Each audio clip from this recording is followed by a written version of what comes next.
Chapter 1005. The youngster's pause caught everyone's attention. Lin Feng opened his mouth, but before he could say anything, the youngster pushed the keyboard to the right with a loud click. It was a clean sound, crisp and handsome. She used one hand to control her character while the other pressed onto Captain's wrist. Qin Mo paused, lifting his eyes to look over. Bojiu didn't say a word, her fingers sliding over, landing on Qin Mo's keyboard. Well, what's going on? Is Spade Z helping Almighty Qin control his character? That should be able to alleviate some of the pressure on Almighty Qin's speed, right? But that doesn't make sense. How can a game be divided like that? Even though the keyboard can complete the movement, the mouse is needed to confirm the attack. How does Spade Z know how to do that? Confirming the attack can be done with the keyboard. Look at Spade Z's hands. The moment he mentioned it, the camera zoomed in on the youngster. Her hands were placed on two different keyboards. However, every time he raised his hand, it was so fast that one could even see the afterimages of his hands moving. Most people use their left hand to control the keyboard, and their right hand to move the mouse. Spade Z was the first person in the professional league to be able to use both hands so nimbly. When he saw this, Feng Shang's eyes reddened even more. Even Yin Wuyao glanced over at them. When the two of them leaned against each other, it was as though they were saying, "If there comes a day when you lose the sharpness that you are most proud of, then I would rather transform into a dragon-slaying sword and be covered in blood than see you fall from the altar." Little Captain's playing style. Even his thin lips were pursed. How much did his heart ache for Captain Qin? Yin Wuyao chuckled, his voice entering Coco and Shui Yaoyao's ears through the earpiece. "We should work hard too." Yes, they should work hard too. For the man who had been carrying the entire team on his shoulders. Even if they couldn't win this match, they had to give it their all. When Zhao Sampang from Xiangnan saw this, his mouth was agape. Xiao Jing paused, starting to attack again. "Continue." Zhao Sampang's voice was hoarse. Little Spade is trying his best to protect Qin Mo. This youngster is crazy. But deep down he was filled with admiration. From the bottom of his heart, he felt excited to have such an opponent. "Little Spade, even if you put on a pitiful act, we won't sympathize with you," Zhao Sampang shouted, slashing again. Compared to before, his eyes were shining brightly. The youngster's finger landed and with a click, he turned left into the wilderness. His voice rang lazily. "Who's suffering? Don't you understand? Brother Mo, don't be affected by this Zhao Sampang. Do you want this blue dog? I'll help you." Zhao Sampang. F***CK. Why was he so touched just now? This guy was asking for a beating. At this moment, someone suddenly raised a question. Even though Spade Z is handsome, he can't compete like this. Indeed, it was impossible. The moment the youngster moved, the shoutcasters exchanged glances with each other before shifting their attention to the committee. Under such special circumstances, the committee would, of course, have a discussion. However, the discussion was extremely short. It didn't even take half a minute before they shook their heads at the commentator. The next second, a voice rang out. "Warning to the Supreme Alliance members, please follow the standard procedure. This is an esports arena." The audience didn't need to think too much to know who the warning was. In reality, this wasn't a popular strategy. It wasn't just a test of one's hand speed. It was also a test of one's calculation and judgment. This way, the pace would definitely slow down. But Bojiu would rather slow down and fight steadily. In the past, she had wanted to be fast. Now she didn't have such thoughts. She wanted that person to be unscathed in front of her. The Almighty was supposed to be pampered and doted on. Bojiu didn't want to retract her hand. Qin Mo tilted his head and looked at the youngster, his lips curving upwards. It was probably the gentleness of his entire life. "You're not obedient now that you don't have the candy?" Bojiu's personality was like a fox, but she had a unique stubbornness. "Have you forgotten what you promised me yesterday?" Qin Mo's gaze deepened. "You should be the one leading Supreme Alliance's rhythm." In that instant, Bojiu stilled. Qin Mo moved his fingers, pushing the keyboard back. The audience watched as Spade Z's ID appeared on the screen. They were stunned for a second. The next second, she swiftly pressed the beasts. In the past, Bojiu had been increasing her finances alone. Right now, Bojiu might be slower, but she was able to coordinate perfectly with her teammates. Rao Rong, who was seated among the audience, broke into a sudden laugh. Now that Spade Z's only flaw is gone, it will be difficult for Xiangnan to suppress Supreme Alliance. Only flaw? Lin Chintao wasn't aware of Little Spade's flaws since her name struck fear in everyone's hearts. Rao Rong pointed to the side. Rao Rong pointed to the side. In the past, Spade Z was too fast. Sometimes, an assassin would be too fast, and would be separated from the backline. When the teammates wanted to support him, they wouldn't be able to move at the same speed, which was the biggest disadvantage in a team battle. But now, Spade Z has learned how to focus his teammates' attacks during a solo battle. His speed isn't fast or slow, and his speed is just right. An assassin with high damage might be strong, but on top of that, an assassin who can understand his teammates and guide them accurately is even stronger. Spade Z doesn't just have Chinmo's strategy, he has other skills. Hero has never been a solo game. It was as though Rao Rong's words were coming true. The team started on the road. The experienced north of Yin Mountain came to support in time. Even Shui Yaoyao used her teleportation skill to release a rain spell, successfully taking down one of their opponents. The audience could sense something different about Supreme Alliance. Compared to before they entered the arena, no, it should be said that compared to before, they were different. Be it their technique, hand speed, consciousness, or their teamwork. This battle team had become even stronger. The score was pulled back. The top lane, which was on the verge of collapsing, was saved in time. The tempo was now in Supreme Alliance's favor. This was the first time Xiangnan had fought for more than half an hour, and it was still a draw. In the previous matches, they had pushed to the city center in less than 40 minutes, and the number of kills wasn't even. Besides, Xiangnan rarely used their full lineup. Today it was the complete opposite. Those who didn't understand games stopped in front of the big screen in the mall, because of this match. Perhaps, the things that moved us and made us stay were not because of whose skills were better. Instead, it was because of this exciting match that no matter what kind of situation they were in, there would always be someone by their side. If they won, they would rule the world with them. If they lost, they would make a comeback with them. It was as though they would become braver with their presence. Never abandoning or giving up, this was probably what youth should be like. Not a bad match. While his son was immersed in front of the screen, a father laughed. It's similar to when I watched the women's volleyball team. But what you have to learn isn't how they play. It's their attitude towards life. Do you understand, rascal? Time trickled by. Originally, they thought the advantage was in Supreme Alliance's favor. But after 3 minutes, another line of words appeared on the screen. Another line of text appeared on the screen. The Shadow Dominator has been killed by Team Blue's Xiao Jing. Whoever took down the big boss of the jungle would be able to use the Flying Dragon to assist. The Shadow King could be killed many times, and as long as the game continued, it would keep appearing on the map. But in the later stages, the Flying Dragon's assistance would bring more benefits to the team. Now that Xiao Jing had killed the Shadow King, the pressure was back on Supreme Alliance. That wasn't all. His big move successfully took away Coco's life, pulling the score apart once again.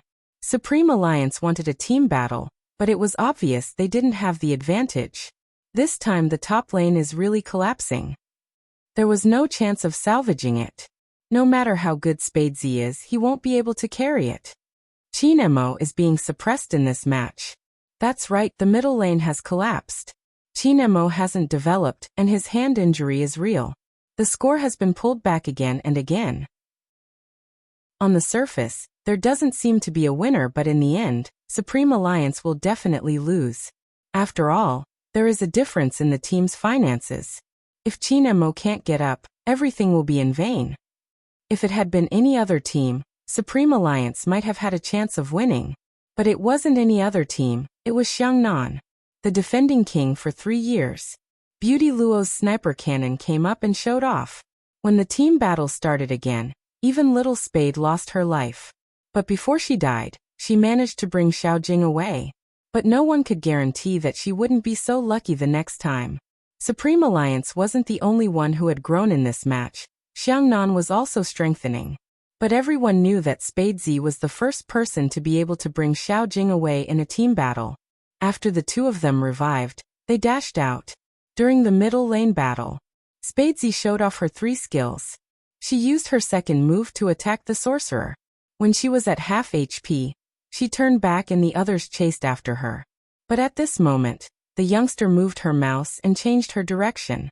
She jumped back and used her big move on Xiangnan's sorcerer. KO. Beautiful. Even the players from the other teams couldn't help but give a thumbs up for this wave of maneuvering. Especially when the 2 Xiangnan players tried to stop Spadesy. She leaped to the side and leaped over the wall, returning to her own jungle. The tank player from Xiangnan sped over. Since Spadesy only had 1 HP left, he could kill her with a big move. But where was she? The player frowned. Usually, when players were low on HP, they would want to run to safety. The faster they ran, the better. It was a human instinct. But it was obvious that the youngster wasn't running. Everyone watched as the figure hid in the bushes. She didn't return to the city and seemed to be waiting for something. Spadesy is waiting for his big move. That can't be. Big Spade is trying to counterattack. He's a tank with thick skin. Let's watch. Everyone was nervous, especially when the tank player from Xiangnan was about to reach Spadesy. Everyone held their breaths. The tank seemed to have realized something. He was about to attack the bushes when a silvery white figure jumped out. A silver-white silhouette jumped out just like that. First, the second skill sent him flying, followed by a critical attack. Right at this moment, everyone saw the long spear in the youngster's hands. The silver gleam flickered, and every time she attacked, it was obvious that the spear wasn't an ordinary weapon. No one had expected Spadesy to have such an equipment at the later stages of the game. The moment the armor was activated, the white dragon was in her hands. Even the footprints on the ground looked like the shadow of a dragon. It was extremely cool. But everyone felt that Spadesy wouldn't be able to kill the tank with just that. The difference in HP was too huge. Even if Spadesy used her lifesteal, it would still take a lot of effort. But right at this moment, the youngster moved her mouse and retreated. Another figure suddenly appeared behind her, using a sword as a formation, trapping the Xiangnan player in the middle. She wasn't just waiting for the big move. She was also waiting for Qin Mo. When the time was right, the youngster would go up and use her second move to attack. The earth-shattering music started playing again. Double kill. Double kill with half HP. It seemed like a long time, but in the game, it only took a short 10 seconds. Spadesy's maneuvers were really amazing for Xiangnan. The number of kills caused an uproar in the crowd. But before the youngster could return to the city, a silver light shone from the jungle on the upper side of the middle lane. KO, double kill. 3 kill. Sound effects came one after another, like ice water falling from the sky, extinguishing Supreme Alliance's newfound enthusiasm. 3 kill. It didn't just mean that Coco, Uncle Qin, and Yaoyao had died twice. It also meant that Xiao Jing was starting to become unstoppable. This is Xiangnan's true lineup. The next 5 minutes will be crucial. Rao Rong's voice was calm. If Supreme Alliance can't hold on for the next 5 minutes and Qin Mo hasn't recovered by then, even if Spadesy can balance the tempo, she won't be able to stop Xiao Jing. He is already at his peak. Rao Rong wasn't the only one who noticed it. The other teams that had crossed hands with Xiangnan could all see it. This time, Supreme Alliance probably wouldn't have a chance to turn the tables. After all, Qin Mo wouldn't be able to. However, just as this thought surfaced, someone stood up, his eyes filled with disbelief. Someone stood up, his eyes filled with disbelief. Look at Almighty Qin. Chapter 1006. It was probably because that person's voice was too excited, and after hearing this sound he immediately turned around. Even the shoutcaster shifted his gaze towards Qin Mo's character, much less the people sitting beside him. The announcer reacted quickly, immediately switching to Qin Mo's perspective. The character on the big screen was enlarged, along with the 3 wild bosses. 3 monsters. Almighty Qin is fighting 3 monsters at once. F***CK, F***CK, F***CK, I can't take it anymore. That's so cool, how did he do it? Everyone who played the game knew that killing bosses in the Blue Baba Wilderness to gain experience was basically done solo. But now, Chin Mo was fighting 3 monsters at once. Other than the Blue Baba, there were 2 other small monsters. F***CK, how did he do it? That was what everyone wanted to know the most. They looked at the handsome sweep that was completed in a few seconds. It was a godly skill in positioning and damage output. Wherever the longsword passed by, a silver light would shine. Even the figure in the white robe was like a sharp sword that was unsheathed, the beautiful brilliance rising from the screen. The 3 wild monsters fell almost at the same time. The audience's expression seemed to be enchanted. They were all stunned. He can fight in the jungle like that? Someone couldn't help but ask. After all, everyone was a gamer, but it was rare to see 3 wild bosses fighting together. The shoutcaster knew that the most important thing now was to answer the audience's doubts. He reached out and pressed the microphone in front of him. It's not impossible to fight 3 wild bosses at the same time, but very few people can do it. Let me explain the theory here. Chin Mo should have attacked each of the wild bosses, then used the aggro value to make them run away from their original positions and gather in one direction. We can take a look at the position Chin Mo was standing at on the map. This position is very particular, it can't be any more or less. This isn't just a test of a person's positioning, but also his familiarity with the jungle map. Oh right, there's also his hand speed. Other than these, he has to calculate his moves. Chin Mo's electric formation was placed directly in the middle of the 3 wild bosses. This created a chain of aggro control. When the 3 wild bosses are electrocuted, they won't return to their original positions. Then he followed up with a sword formation move, instantly killing the monsters. From what you've said, you can do it too. The other commentator couldn't help but laugh. The shoutcaster shook his head. He has practiced, but it's too difficult to do it. His maneuvers are unbelievable. He managed to deal such damage with a hand injury. Xiangnan should be thankful that he met Chin Mo after his injury. Listening to the shoutcaster's words, Chin Mo's fans who had liked Chin Mo for many years were the most moved. Because they knew very well how unstoppable the person sitting in front of the computer and moving the mouse was. Chin Mo is waking up. This was the first thing Rao Rong said when he saw the screen. When Lin Chentao turned to look at him, he realized that his captain was clearly different from before. His face and clenched fists were too similar to the person he had seen in the past. Back then he was just like this, his eyes gleaming. Just by standing there, he could make people yearn for him. Sure enough, even if the captain didn't participate in this match, it was still very important to him. After all, it was a battle between Chin Mo and Xiaojing. Interesting. Yu Cixin supported his chin with his fingers, a meaningful smile forming on his face. Farming 3 beasts at the same time? Hoshino tilted his head, his expression unchanged. You seem to have been practicing this recently. Yu Cixin met his gaze devilish. I already know how to do it. Chin Mo's hand is injured. Yu Cixin arched a brow at Hoshino's words. That's why I said it's interesting. Even with a hand injury, he was still on par with him. Chin Mo was indeed a person that people wanted to challenge, but it was a pity. It was all temporary because he wasn't sure if his hand would be able to compete in the future. Supreme Alliance's situation is about to turn. Hoshino's eyes were filled with a smile, like a gentleman. If they use this method to farm the beasts, they will be able to overtake their opponent in terms of finances.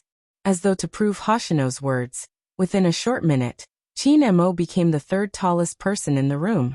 He was the highest after Xiaojing and Bojio. The screen was still following Chin Mo. Everyone watched as he started farming beasts. It was the opponents. Right at this moment, Xiaojing darted over. Everyone assumed that Chin Mo, who was at half HP, would be attacked. But in the next second, Chin Mo jumped back to the river, heading straight to the middle lane to help the team. F***CK, Almighty Chin's maneuvers are amazing. That was what the audience saw on the surface. But the professional players saw the essence. Chin Mo's focus wasn't on farming beasts, he was using his big move.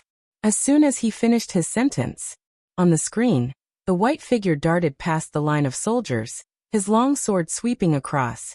The sky was filled with brilliance, 3 swoosh swoosh swoosh swoosh swoosh swoosh swoosh. First kill. Double kill. Triple kill. A total of 3 kills. He only had half a tank of HP, but he managed to take down 3 enemies. 3,000 knife cutting. These 4 words were like medicine that made their blood boil, appearing in everyone's heart at the same time. But the real 3,000 knife cutting wasn't over. The electric formation was set, the line of soldiers cleared, the long robe fluttering, leaving only a dragon and phoenix in the human world. But Qin Mo's situation was unavoidably dangerous, since his HP was low after the fight. The sorcerer could take his head with one big move. But just as the formation was about to land, Qin Mo used his second skill and jumped back to the starting point. No one could even touch him. D***minute. Xiangnan's sorcerer didn't want to describe his feelings. He felt as though he had been showcased. They couldn't even catch him. The atmosphere was filled with deafening cheers because of Qin Mo's maneuvers. But right at this moment, someone jumped out from the bushes. It was Xiao Jing, his long spear stabbing forward. Bojio was far away and couldn't come over to help. The others couldn't match Xiao Jing's speed. Moreover, after killing Qin Mo, he used his second skill and jumped back to the defense tower. A voice came over. "You won't die just like that. You won't bleed after your third kill." Plotting against me? Qin Mo released his mouse, his lips lifting as he waited quietly for his revival. Zhao Sampang had revived earlier than him. He rode out on his horse and slashed down with his blade, not forgetting to quarrel. "Compared to you, our leader has fewer tricks. Let me ask you, do you have the ability to fight me one-on-one?" Qin Mo gripped the mouse once more, his expression calm. "After the competition, I'll fulfill your wish to be slaughtered." F***ck. Zhao Sampang felt that it was fine if he had a lot of tricks up his sleeves, but he was so difficult to deal with in a quarrel. Xiao Jing tilted his handsome face. "Watch the wilderness, he's about to rise." There was no need to think about who he was. Everyone knew. Everyone was speculating what would happen if Qin Mo's hand wasn't injured. Even Bojio was thinking about it. But compared to the others, Bojio knew that using the 3,000 knife cutting was a waste of his hand. Outside the arena, Fengyi furrowed his brows, his eyes filled with worry. If young Master Qin did this, he might not be able to play in the future. But that wasn't the case. He wouldn't be able to defeat Xiangnan. That was why he was betting his entire esports career, for the glory his team had been striving for all these years. Lin Feng wasn't dumb, he could tell. His throat was dry. "Captain." Fengyi remained silent. Lin Feng stood up abruptly, clenching his fists tightly. "Brother Feng, I remember when I first joined the team that Supreme Alliance is different from the other teams. If you feel that this competition is driven by benefits, you can choose to forfeit. We're not going to continue this competition. Captain's hand will be crippled if we continue fighting." Fengyi froze. He reached out and pinched his glabella. "Let me think about it. More than half of the team members have to agree to forfeit the competition. That's the authority. Count me in." Yun, who placed the mineral water bottle down, glancing up. "Me too." It was Feng Shang's voice, firm as a rock. It wasn't just the 3 of them. Even the team members sitting in front of the computer felt the same way. Hence, at that moment, Coco, Shui Yaoyao, and even Uncle Ian turned to glance over. Fengyi watched the group of people in front of him. He knew better than anyone else how much effort they had put in for the National League. His younger brother, the one who didn't even dare to say a word in front of outsiders, went to the internet cafe every day to help out.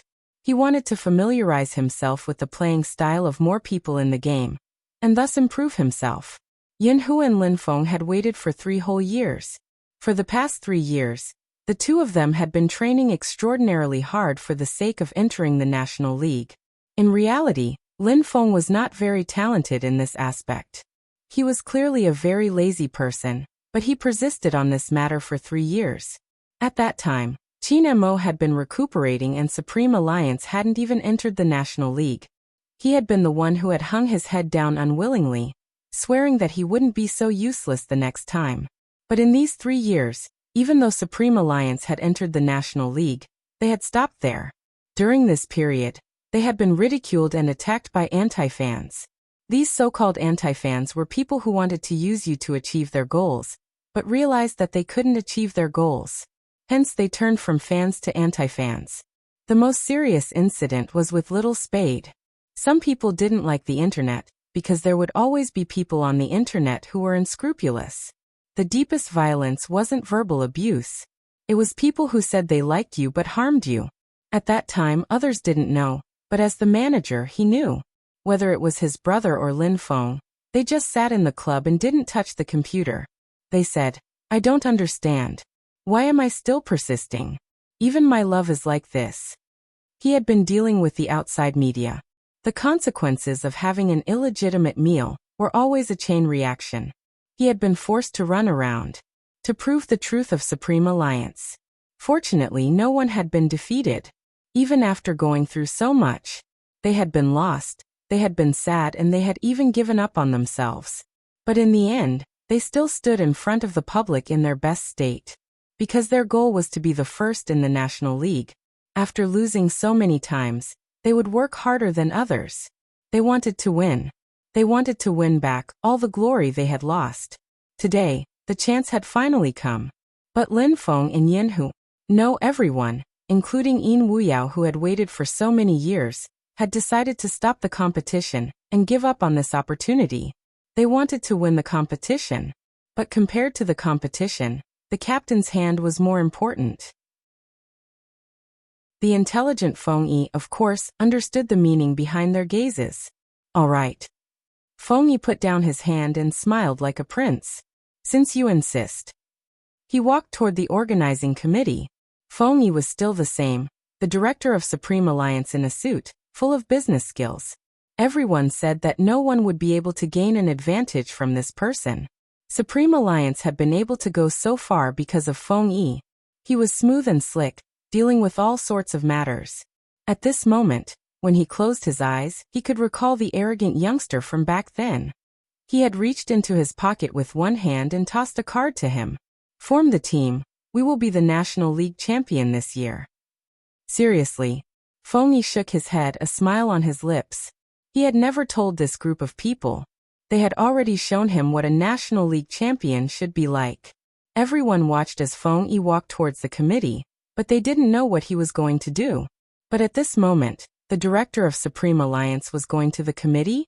Just this piece of information was enough to divert the attention of the audience. The camera couldn't be shifted away, but the two commentators looked at each other after seeing this scene. They had a feeling that something special was going to happen in the match. At this moment, they had a vague idea of what was going to happen. Lin Chuntao didn't understand. What's Feng Yi doing there now? Supreme Alliance will probably give up on the competition. Rao Rong's gaze had never left Qin Mo. At this moment he broke into a smile. Sometimes, I have to admit that even though Feng Yi likes to earn money, he isn't stingy when it comes to Supreme Alliance. Lin Chuntao frowned. Give up on the competition? Supreme Alliance is in a good state. If this continues, they might win. If this continues, Qin Mo's hand might be crippled. Rao Rong's words caused Lin Chuntao's eyes to widen. Was that the case? This should be the decision of all Supreme Alliance members to give up on the competition. Lin Chuntao finally understood, turning towards Lin Feng who had just stood up. Supreme Alliance was indeed a team that people wanted to join. Chapter 1007. It was just a way to end it. Wasn't it a pity? Lin Chuntao's eyes followed Feng Yi's figure to the committee. He saw that Feng Yi was about to speak to the person in charge. There was a loud click. The youngster in front of the computer pressed down on his wrist for the second time. But this time, Bojiu didn't use one hand to relieve his stress because it wasn't allowed by the competition rules. Brother Mo, do you trust me? This was the young man's voice. It was light and deep, and it was transmitted to everyone's ears through the earphones. I do. 2 words were Qin Mo's answer. His deep gaze landed on the youngster before returning to his wrist. Bojiu pressed down on his hand, her gaze focused. Just as you said, I will control Supreme Alliance's tempo. I will beat Zhao Sampang until he calls me daddy. Don't worry. Qin Mo watched as the youngster spoke seriously. Her silver hair was messy and she was wearing the earpiece. Qin Mo suddenly relaxed his grip. All right. What was he talking about? Zhao Sampang raged. Who was going to call him daddy? He realized that little Spade wasn't going to let him off easily. Let's see if he doesn't chop him up. With that thought in mind, the Xiangnan team rushed out. Bojiu tilted her head, her silver hair covering her face. She was looking in Feng Yi's direction. Feng Yi paused. When he met her gaze, he broke into a smile. Was she telling him not to move? The person in charge glanced at Feng Yi, arching a brow. Is there anything on Supreme Alliance's side? No. Feng Yi's smile was appropriate. Even though the committee members were confused, he just stood there and didn't say anything about forfeiting the competition. Everyone knew Supreme Alliance was in a disadvantageous position. Their finances couldn't keep up. Moreover, there was only one defense tower left in the middle lane. It wasn't easy to control the tempo of the match. Besides, they had Xiaojing, the man who never heaved a sigh of relief. In Hero, there was an indisputable rule. The person in control of the wilderness was the person in control of the entire game. Hence, Xiaojing had never given up on farming. He didn't give Supreme Alliance a chance, suppressing them under the tower and preventing them from coming out. This was already an advantage. A new wave of team battles gathered in the middle lane as the match heated up. At this time, there were only a few defense towers left on both sides. Other than Xiaojing, Luoluo, Bojiu, and Qin Mo, everyone had already died twice. If he died again, he would be disqualified. Hence, this three-man team battle was bound to begin. Everyone's skills were excellent. But it was obvious that Xiangnan's attack speed was too fast. They were so fierce that even though they were standing under the defense tower, Supreme Alliance didn't dare to let their guard down. Moreover, they still had troops. The audience clenched their fists nervously, feeling that Supreme Alliance was going to collapse in this round. Sometimes one's intuition was just that accurate. Zhao Sampang's ultimate skill interrupted Yao Yao's rain spell and took away half of her HP. With Zhao Sampang's attack, the tank leaped forward and squatted on Shui Yao Yao's body. Goddess Luo moved, lifting the sniper rifle and firing at Shui Yao Yao. Blood filled the air. The screen in front of Shui Yao Yao turned gray. Supreme Alliance was really going to lose. Chapter 1008. Shui Yao Yao's death caused some of the fans to feel conflicted since she was the one dragging the team down. Someone patted their shoulders, allowing them to take a closer look. Some of the fans then realized that Shui Yao Yao had died because she had blocked a big move for Yin Wuyao. Otherwise, Yin Wuyao would have been the one to be eliminated. In that instant, the crowd couldn't describe their feelings. On the screen, Supreme Alliance's 5 members had been reduced to 4. This meant that from now on, it was no longer a 50-50, but a 40-50. At this point, everyone realized that there was indeed a problem with Qin Mo's hand. If not, his wrist wouldn't have been so swollen. Even so, he didn't let go of the mouse. He coordinated with Yin Wuyao's operation, setting up an electric formation to fend off Zhao Sampang, who was about to rush in again. When an ordinary person's wrist was injured, even typing would hurt, let alone playing games. But Qin Mo's maneuvering and positioning were so precise that it was admirable. Everyone's gaze shifted to his face. That handsome face was now drained of all color, and even his lips were pale. But even at this moment his voice was still calm. "Coco, return to the city to replenish your HP," he replied and retreated. Qin Mo turned, taking over his position. Someone frowned. "Doesn't his hand hurt?" "It can't be, you can tell from his expression." But Supreme Alliance can't hold on much longer. The middle lane is about to collapse. Indeed, with one less member, how could they withstand the concentrated firepower of 4 opponents? For people? What about Xiaojing? Just as the director realized the problem, he switched the camera angle. Everyone looked at the screen with a change in their gaze. Almighty Xiao is fighting the Beast King. The team attack on the middle lane is to prevent the Supreme Alliance members from coming out and to buy time. There are only 4 Supreme Alliance members now. With Xiaojing fighting the Beast King and the Flying Dragon's support, Supreme Alliance won't have a chance to turn the tables. The Beast King has less than 1/6 of his HP left. The outcome is set. But at that moment, A figure suddenly appeared from the bushes behind. A silhouette suddenly leapt out from the bushes behind him. Jungler's punishment, along with an ultimate skill, struck the overlord. Spadesy. When people say this name, Bojio had taken the lead and killed the Beast King, seizing the flying dragon's assist. Xiao Jing narrowed his eyes and then lifted the man in front of him. He was about to kill him. On the screen, the silver figure used the second skill to flick to the right, pass through the wall, and jump into the middle lane. Zhao Sampeng glanced at the map. With a click of his mouse, he spurred his horse forward and slashed his long knife towards her. However, before the hilt of his sword could fall, the figure used another leap skill and jumped into the wilderness. That's weird. Is it a clone technique? That's impossible. Little Spade's character doesn't have a clone technique. It's his maneuvering. One of the professional esports players standing at the side trembled violently. The clone appeared because of Spadesy's maneuvering. His superhuman hand speed, coupled with his precise positioning, and even the use of the surrounding environment, were all controlled by him. F***ck. This was the first thought that flashed through Zhao Sanpeng's mind. But before he could retaliate, a figure flashed behind them. The silhouette flashed behind them and stabbed at Luo Luo, who didn't have much health left. Xiangnan's sorcerer reacted immediately. But when he activated his big move, he realized that the person had leaped back into the defense wall. Initially, everyone thought that was the end. Xiangnan's sorcerer thought so too. But unexpectedly, in the next second, the figure leaped back, the long spear piercing the sorcerer's body. Without his big move, the sorcerer was vulnerable.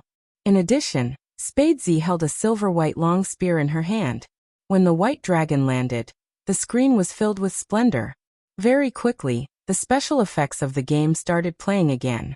Double kill. But this time, Spadesy didn't manage to leap back, because Xiao Jing had sent her flying into the air. At this moment, Zhao Sampeng reacted. He raised his sword, about to land on Spadesy, who didn't have much HP left. The audience couldn't bear to watch this scene. But at this moment, the white robe fluttered and the sword formation was activated again. Everyone from Xiangnan was slowed down by the electricity, including Zhao Sampeng. In front of the computer, the youngster moved the mouse. This time Bojio didn't jump back. Instead, she jumped behind Zhao Sampeng, to the right. What is he trying to do? Very quickly, the audience had their answer. He was at the edge of the electric formation. The youngster's fingers were tapping on the keyboard. Her speed was so fast that one could see the afterimage of her movements. Her godly movements looked as though she was widening the distance between them, but in reality, she had turned around and sent Zhao Sampeng flying. That kind of killing scene, the special effects that came out were dazzling. No one could even understand how the youngster moved. It was too fast, so fast that the shoutcasters didn't even have time to react. The numbers on the screen were broken by the sound effect once more. Double kill. Xiao Jing was still being restrained by Qin Mo. When he heard the sound, he wanted to dash towards the youngster. Bojio turned. After sucking the blood, she didn't seem to have any intention of keeping her gun. A white dragon roared, striking the tank trapped under the tower. Coupled with Qin Mo's damage, everywhere the spear went, it was all reverse scales. Of course, Xiao Jing wouldn't allow her to succeed. He leaped forward again, striking her. Xiao Jing seemed to have a cheat code. He seemed to know which direction Bojio would jump in. He reached out with his long gun, sending her flying, cutting off her path back to the city. This time, Bojio was left with 1/6 of her HP. On the screen, silver strands of hair fell, covering the youngster's eyes. Just as everyone thought it was over, Bojio moved her fingers. Bojio moved her fingers and dashed into the bushes in the wilderness like the wind. He can't hide like that, right? No, he isn't hiding. If he isn't hiding, then what is he doing? Waiting for his big move. The speed of the conversation couldn't keep up with the pace of the game. In that instant, everyone saw the screen in front of the youngster flash. The next moment, a critical attack was launched, hitting the tank, who was left with 1 drop of HP. Then she retreated. The white dragon landed on the ground, the sound effect playing again. Instantly, everyone stood up, including Hoshino, who was originally sitting in the VIP seat. In that moment, his gaze was darker than anyone else's. He looked at the youngster on the field, a rare ripple in his eyes. Double kill. The tank wanted to squash Spadesy. But when he saw Spadesy's face, Spadesy. But he didn't expect the youngster to be real. She moved like a shadow, and when he got close, the youngster had already dodged his attack, closing in on him. In that moment, his hand seemed to have been shaken. He forgot how to dodge. When he regained his senses, he realized that it wasn't that he forgot to dodge, but that he couldn't. That person's maneuvering wasn't something he could dodge at all. He could feel it, but his hands couldn't keep up. Be it the explosive force or the person's speed, it gave him unprecedented pressure. It was as though the person standing in front of him wasn't the new player king. Chapter 1009. But even so, the youngster didn't seem to have any intention of stopping. The crowd watched as the figure dashed toward Xiaojing. Even Rao Rong was shocked. He's going to a head-on battle. With less HP than Xiaojing, he was going to fight Xiaojing head-on. Everyone in the audience was shocked by this scene. That was Almighty Xiao. Even though Spadesy was indeed powerful, could he really defeat Almighty Xiao? That's it, little Spade, that's it. Lin Feng's voice rang out.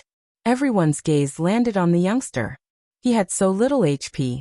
But regardless of whether it was Shui Yaoyao, Fengshang, or Yin Wuyao, the trust in their eyes, it made everyone's blood boil. But Xiaojing was Xiaojing after all. He retracted his fingers and followed up with a critical strike, breaking the youngster's rhythm completely. Then he raised his spear like a sharp blade, causing damage wherever he went. The youngster's HP dropped, and he started dashing towards the wilderness, looking like he was escaping in a panic. Everyone's hearts were in their throats, hoping that Big Spade would survive. But everyone knew that he was Xiaojing, and he wasn't someone that anyone could get rid of just because they wanted to. The youngster seemed to be aware of this. With a move of his fingers, he jumped towards the wild tyrant boss. Xiaojing followed closely behind. But the next moment, something unexpected happened. The Tyrant of Darkness was triggered, and in that instant, the damage landed on Xiaojing, who was following closely behind. The tyrant boss, whose aggro had been pulled, stretched out its claws, and the damage was unimaginable. At this moment, the youngster had already jumped into the safe zone. Xiaojing, on the other hand, was caught by the claw. He was knocked out, and his HP dropped by half. On the screen, the youngster's figure froze. Then he jumped back and bit the claw. While Xiaojing was knocked out, he raised his spear and summoned a white dragon. 3,000 rays of silver light fell. In that instant, Xiaojing dealt his own huge damage. There was a loud crash. The youngster collapsed in the sky full of silver light. The fearless figure in the wilderness couldn't get up anymore. The young man let go of the mouse in his hand, and his silver hair fell down. No one could see the expression on his handsome face. Just as some of the fans lowered their hands in regret, another deafening sound effect appeared in his ears. 5 kill. That's right, a pentakill. Other than the youngster, Xiaojing was also lying beside the tyrant boss. In that instant, the cheers almost overturned the roof. Some people couldn't believe it, and covered their mouths with their hands. That move just now, that was 3,000 knife cuts. Almighty Qin's 3,000 knife cutting. There were still traces of the white dragon's shadow on the screen, which were left behind by the spear. No one dared to believe it.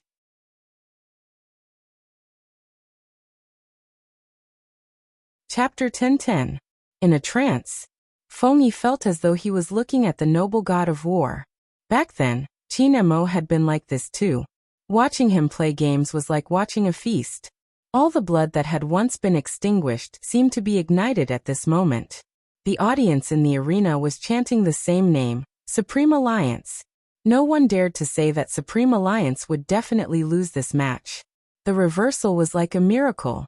And this miracle was brought about by the youngster. Xiaojing's right hand didn't move away from the mouse. He looked at the countdown timer and said 2 words to Luoluo, defend. Everyone knew that this was the key for Supreme Alliance, and also the key for Xiangnan. Luoluo had just revived, and the rest had died 3 times. They didn't have the right to compete anymore. But it wasn't too late. After Luoluo revived, they still had a chance. This was the wish of every Xiangnan member. However, in the next second, a white figure broke their expectations. It was Qin Mo. Almighty Qin's hand is injured. Is he going to fight? The white figure with the dragon on the screen answered the question in everyone's mind. Luoluo waved the mouse. When she rolled out, the last defense tower of Xiangnan was gone. Qin Mo leaped over with the flying dragon and rushed towards the high ground. Luoluo narrowed her eyes. She lifted the sniper cannon and shot towards Qin Mo. As the sparks scattered, Qin Mo moved his right hand and raised his left hand. He tilted his body and dodged the cannon. He cut from the left, his long sword slashing across and setting up an electric formation. Luoluo's speed was reduced, but she relied on her agility to roll to the right. She raised the sniper cannon again and with a loud bang, it hit Qin Mo's body heavily. It seems like Qin Mo's hand injury has affected his operation. There are 15 seconds left before Xiao Jing revives. Qin Mo's strong attack shouldn't be able to take him down.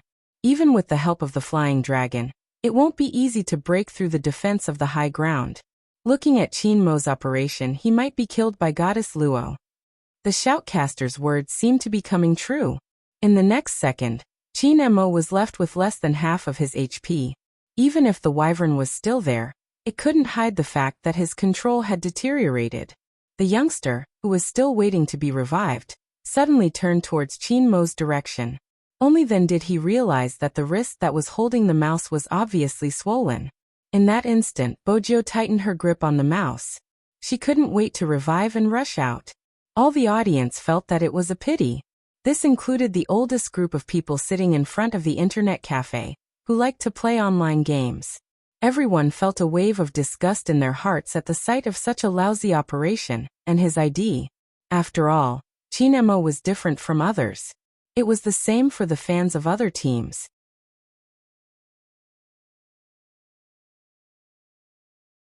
Chapter 10-11. The audience wasn't the only one who didn't understand Yu Cixin's words. Even the shoutcaster couldn't understand it. On the big screen, when Luoluo set up her sniper cannon, the figure in front of them suddenly disappeared. Everyone widened their eyes in disbelief. When they turned back to look at Qin Mo, he had actually reappeared at the edge of Xiangnan City. This is his first skill rebounding. Lin Chintao's eyes wavered. Qin Mo did it on purpose. Even his movement just now was to lure Goddess Luo out. Time is of the essence. The flying dragon alone wouldn't be able to push down the city. No, that's not right. That was his true movement. Even if there was a mistake, it was a mistake he made on purpose. The audience was at a loss for words. Could they imagine? The person who had been running at the front had suddenly returned to his original position, behind you, allowing you to chase him all the way, only to realize it was all part of his plan. Luoluo couldn't defend in time. There were only 5 seconds left before Xiao Jing's revival. Qin Mo seemed to have noticed it too. Without hesitation, he moved his long sword, the 3,000 knife cutting appearing once more.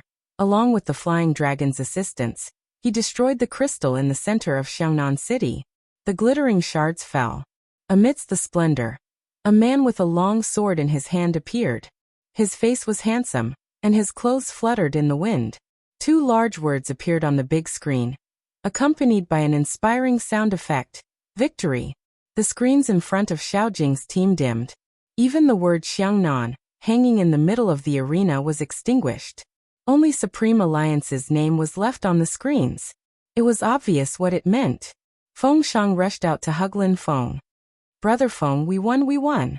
Yin Hu glanced at his empty hand, turning to Feng Shang. He reached out to pull Lin Feng over, hugging him. His meaning was clear: he was mine, carry someone else. Feng Shang didn't stutter anymore. Seeing Yin Hu's expression, he changed to another person. "Brother, we won, we won." Feng Yi was still looking at the screen, his pupils wavering. He hadn't recovered from the scene just now. If the media caught sight of his expression, they would definitely take pictures of it. After all, it was rare to see the smiling prince like this. But now there was only that voice left in Feng Yi's ears. Victory! They really won. Cheers erupted along with the victory music. Lin Feng was probably so happy that he didn't know how to express his emotions. He tugged at his uniform and threw it at the audience. His smiling face was as bright as the sun. Even his teeth were white. He didn't care and reached out to hug Yin Hu. Shui Yaoyao and Coco were still sitting in their chairs. Yin Wuyao seemed to be stunned for a moment. Then he lowered his head and smiled, full of the charisma of an uncle. Lin Feng and the others had already rushed over. All the Supreme Alliance members stood in the same position, forming a beautiful scene. When the spotlight shone on them, they could even see the light dancing in their eyes. Over the years from glory to defeat, this group of people had been ridiculed, looked down upon, slandered by anti-fans, and forgotten by people. Now they could finally return to the position that belonged to the kings, the national champions. Even Xiangnan, who had lost, didn't say anything. Although Zhao Sampeng was unwilling, he could tell that he was blaming himself for not working harder. Goddess Luo stood at the side, lowering her voice. "I'm sorry, I didn't expect Qin Mo to use such a move. I underestimated him. Even if his hand is injured, he wouldn't mess up his movements." Xiao Jing stood up, one hand in his pocket, the other reaching out to rub Goddess Luo's head. "It's not just you, I didn't expect him to move like that either." Goddess Luo paused. It was obvious that she was still feeling down. Zhao Sampeng started to complain. "Qin Mo has always been shameless, we just weren't as shameless as him. But he's still quite handsome." Goddess Luo raised her eyes. It was as if she was seeing the past him again. Zhao Sampeng was quite speechless towards his teammates. How did this person become a goddess in everyone's hearts? She always stood on his teammate's side and spoke. Even if he lost. It seemed like Xiangnan still maintained its demeanor and style. Even Xiao Jing was only downcast for a moment. When he led his team back to Supreme Alliance, he had already recovered his usual expression. Every team put in the same amount of effort. Xiangnan wasn't an exception. Their teammates would definitely be sad after they lost. But a loss was a loss. Xiangnan wouldn't find excuses for themselves. Xiao Jing glanced at Qin Mo's hand. The two captains brushed past each other. Xiao Jing's voice rang out. "Xiangnan will definitely be the winner next year." Qin Mo's tone was calm. Qin Mo's tone was very calm. Although his noble side profile was pale, his aura did not dissipate at all. He was full of doubt. Zhao Sampeng didn't like to speak to him because of this. It was just 2 words, but it sounded arrogant. But they had indeed lost to Supreme Alliance. That was the truth. Xiangnan returned to the audience. The next step was the award ceremony. But at this moment, the youngster grabbed Qin Mo's right hand. With a handsome face he said, "Manager Feng will lead the award ceremony." Under everyone's watchful eyes, he brought the youngster out as though there was no one else around. He didn't seem to have any reservations at all. But even so, he dragged the youngster away. The youngster was dressed in a battle uniform with messy silver hair. He was unbelievably handsome. In that instant, Almighty Qin stilled. Just as he was about to say something, the youngster turned back with a sharp glare. Almighty Qin didn't say anything. Did he still look obedient? This was really a reverse CP. Helplessly, the fans seemed to like it.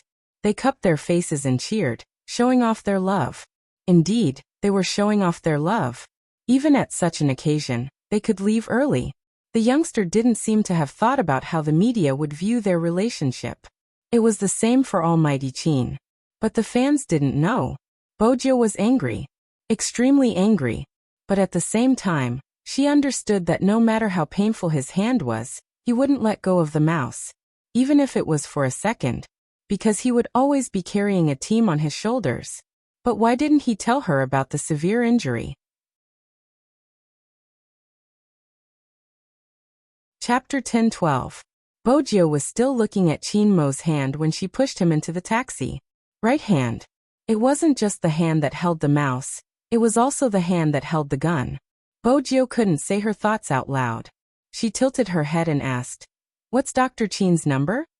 Qin Mo sat at the back of the car, glancing at the youngster who was still holding his hand. He recited a string of numbers. The fans were right. The Almighty was exceptionally obedient today. The Qin family's family doctor was also an authoritative figure in the country. When she saw her private phone number ringing, she frowned. Unexpectedly, it was young Master Fu who called her after she picked up the call. Young Master Qin seemed to be sitting beside him. This was the first time Dr. Qin had encountered such a situation. Even if his young master was injured, he wouldn't give his private number to anyone. It was even more impossible for him to let someone else talk about his condition. It seemed like young Master Fu was indeed special to his young master. But when he heard the word hand injury, Dr. Qin placed the medical record down. "I'll be right there." Bo Jiao had brought Qin Mo away in front of everyone. The one she should be worried about wasn't the reporters. It was He Honghua and Movie Queen and who had disguised themselves to watch the National League. He Honghua had wanted to give her Jiao a surprise. He didn't expect to witness such a scene. Moreover, the little girls beside him were saying things like, "So sweet, so compatible.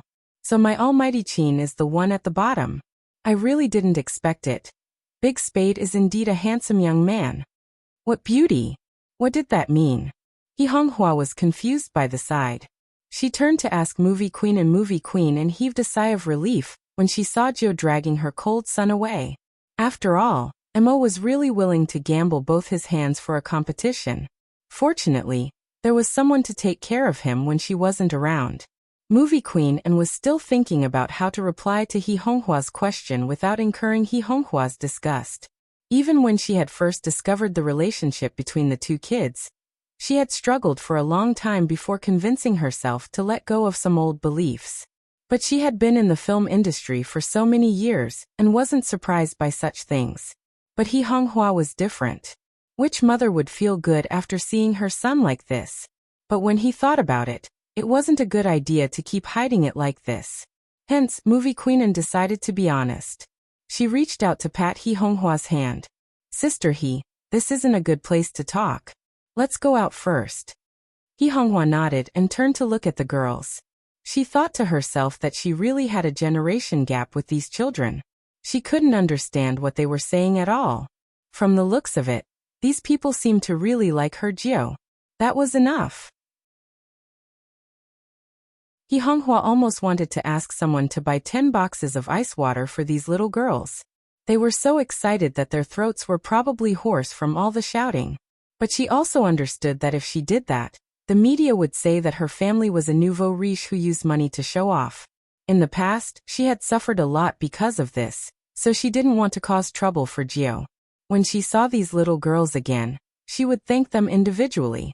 The group of fangirls at the scene could never have imagined that they would miss their mother-in-law just like that. As for why it was a mother-in-law, because Big Spade was their husband. The fangirls had always thought of themselves as such. He Honghua listened along the way, widening her eyes at times. Movie Queen, who was experienced, chuckled. "It's nothing, that's how it is when you like someone. Our Cold Boys fans even said they wanted to bear his children. It's normal, it's normal." He Honghua thought, indeed it's normal, but our Jiao is a girl. Being called husband this? The people's sister he met just now are CP fans. When there was no one around, Movie Queen broke into a faint smile, her expression serious. "Actually, there's something I haven't told you because I was worried that you wouldn't be able to accept it. But now that the competition is over, and the two kids don't seem to have any qualms, rather than hearing it from the media, I might as well tell you." With that, Movie Queen paused before continuing. "The two kids are together." He Honghua froze. She wasn't dumb and quickly understood who Movie Queen was referring to, but she had never heard her Jiao's family mention it. "Sister, could it be that you're mistaken? Our Jiao is..." Before He Honghua could finish, Movie Queen patted her hand. "I know you want to say that Jiao is a boy and so is Mo. How could they be together? But sometimes, feelings are like this. Sometimes, when you really like someone, you'll even ignore their gender. That icy son of ours will only be a little human in front of Jiao. Big sister, he probably can't accept it right now. As a mother, I felt the same way before. But now, I want you to give these two kids some time. Take a good look at them and see if they can persevere on this path. If they don't separate after a long time, I think you can rest assured. I believe that they didn't do it on a whim, or that they're mentally ill. It's just that the person they met just happened to be a man." He Honghua's mind was in a mess. She didn't have any objections to Sister Anne's words, but her Jill was a girl. If they were really together, Jill would have told her. Which meant that up until now, the Qin family still thought Jill was a boy. For the first time, He Honghua felt that her method back then was a little stupid. She was so stupid that she might harm her Jill. There were some things she couldn't say. Once she said it, Jill's actions would become a lie. At this moment, He Honghua turned back to look at the support team that liked Spadesy. There were some things that she couldn't see clearly. But now Jill wasn't an ordinary person. The national champion. These 4 words meant that Jill had become a super popular esports player. Popularity could make people live in heaven, but it could also send them back to hell. The fact that Jill was a girl couldn't be known. What she was afraid of was that when the time came, these likes would turn into a flood. When that happened, she didn't need to think to know what would happen to her Jill. Or maybe her Jill wouldn't care about others, but she knew her own child. Jill cared about her teammates in Supreme Alliance. Movie Queen glanced at He Honghua's face, unable to decipher her intentions. But she was sure that things didn't seem to be going smoothly. That was true. If things were going too smoothly, it wouldn't be real. It seemed like she had to help her son more.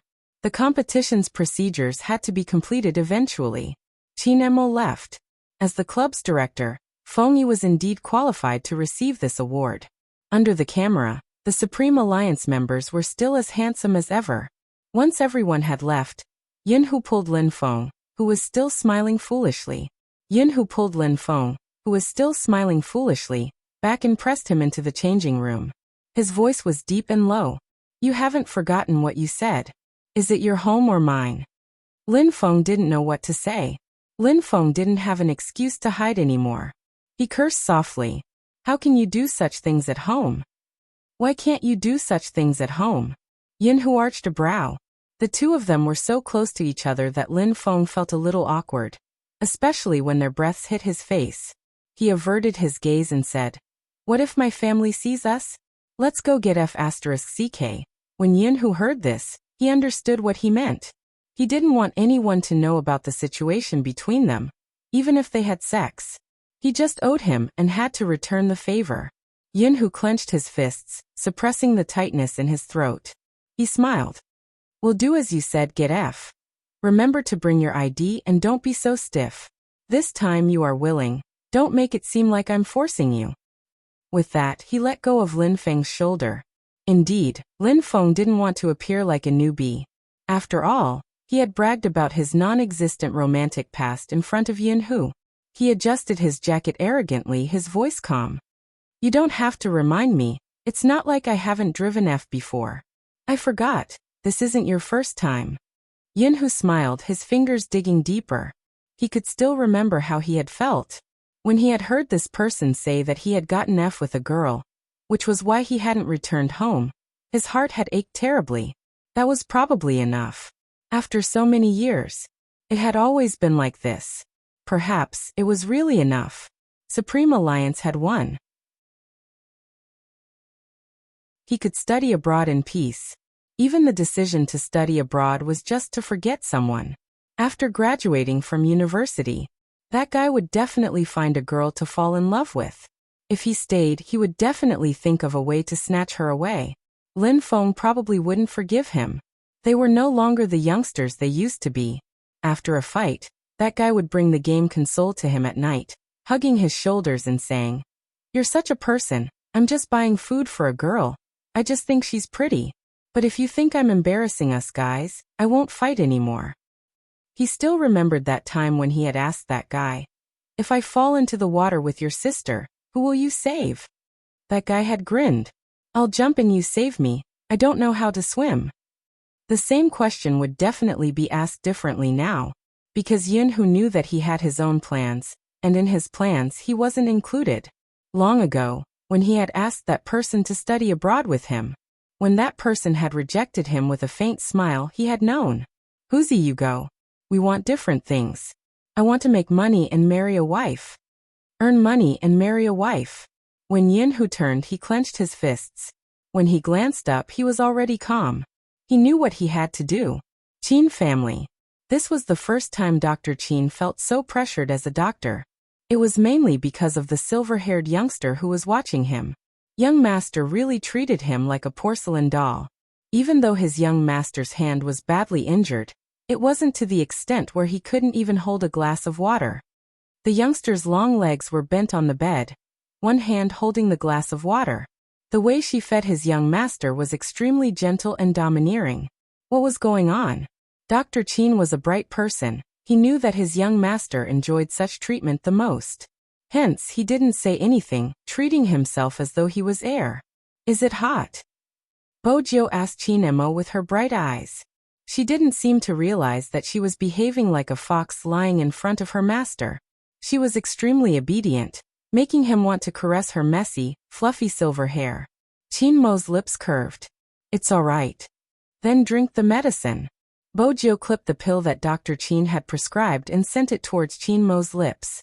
Chinemo frowned, turning towards Dr. Chin as though asking him if he didn't know that he hated taking such meaningless medicine. Dr. Chin shrugged, indicating that he couldn't do anything. If he didn't prescribe some medicine, that young Master Fu who was serving him would probably doubt his medical skills. Chinemo looked at the pill that was inches away from him, not moving. Bojo seemed to have thought of something and said, I understand. She stuffed the pill into her mouth, biting it with her teeth.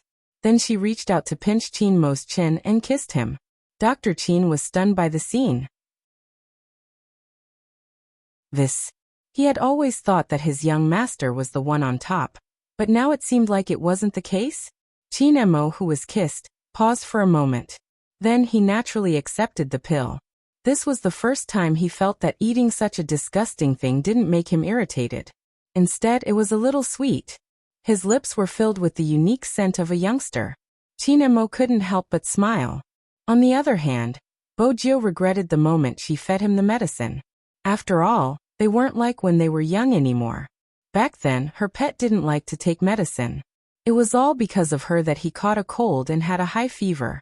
His exquisite little face was covered with a fever patch and he kept coughing. No matter what Grandpa said, he wouldn't listen. He was arrogant like a little prince, but he didn't mention anything about taking medicine. She watched anxiously, climbing over the wall.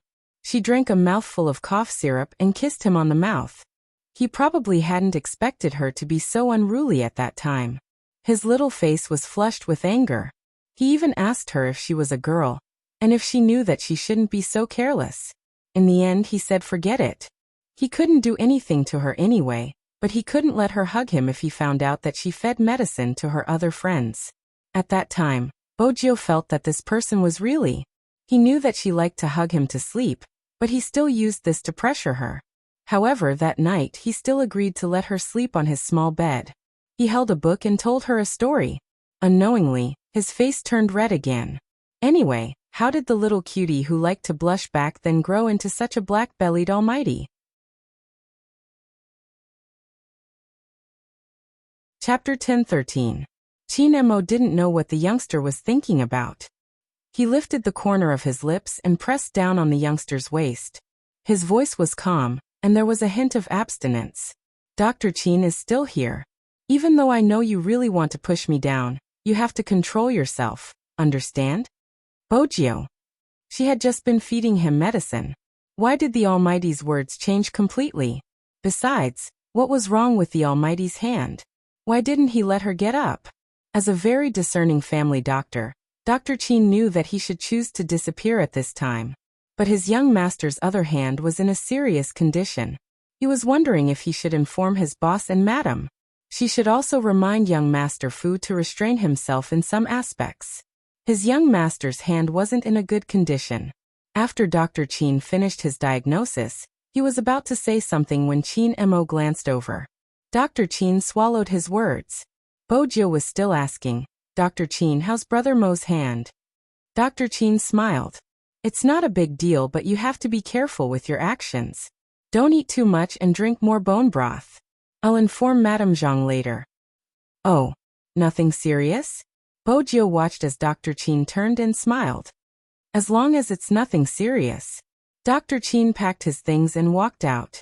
When he had been on the phone, he hadn't expected the youngster to find an excuse to follow behind him. The moment he hung up, He turned back to see the youngster smiling at him mischievously.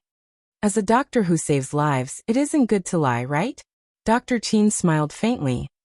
As an esports almighty, it isn't good to eavesdrop on other people's conversations. What do you think, young Master Gio? Bojiu nodded. Dr. Chin is right. Dr. Chin watched as the silver-haired youngster took a step forward. He smiled wantonly. Fortunately, I'm eavesdropping openly. Dr. Chin. Where's your shame? How is Brother Mo's hand?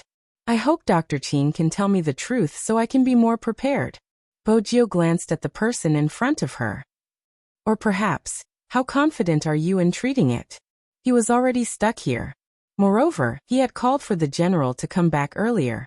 Even if he tried to play it down, the other party wouldn't believe him. In addition, in the past, young master didn't let anyone look after him. It wasn't easy for someone to get close to the young master. Now that the method was in place, it might be a good thing. Since young Master Gio has put it this way, I won't hide it from you anymore. Young master's hand is an old injury, and it's not easy to heal. The authorities in America have also said that young master's hand needs to be treated first and nurtured second. Ever since the start of the National League, the weight on his wrist has been getting worse day by day. I can only temporarily reduce the swelling on young master's hand and prevent it from worsening.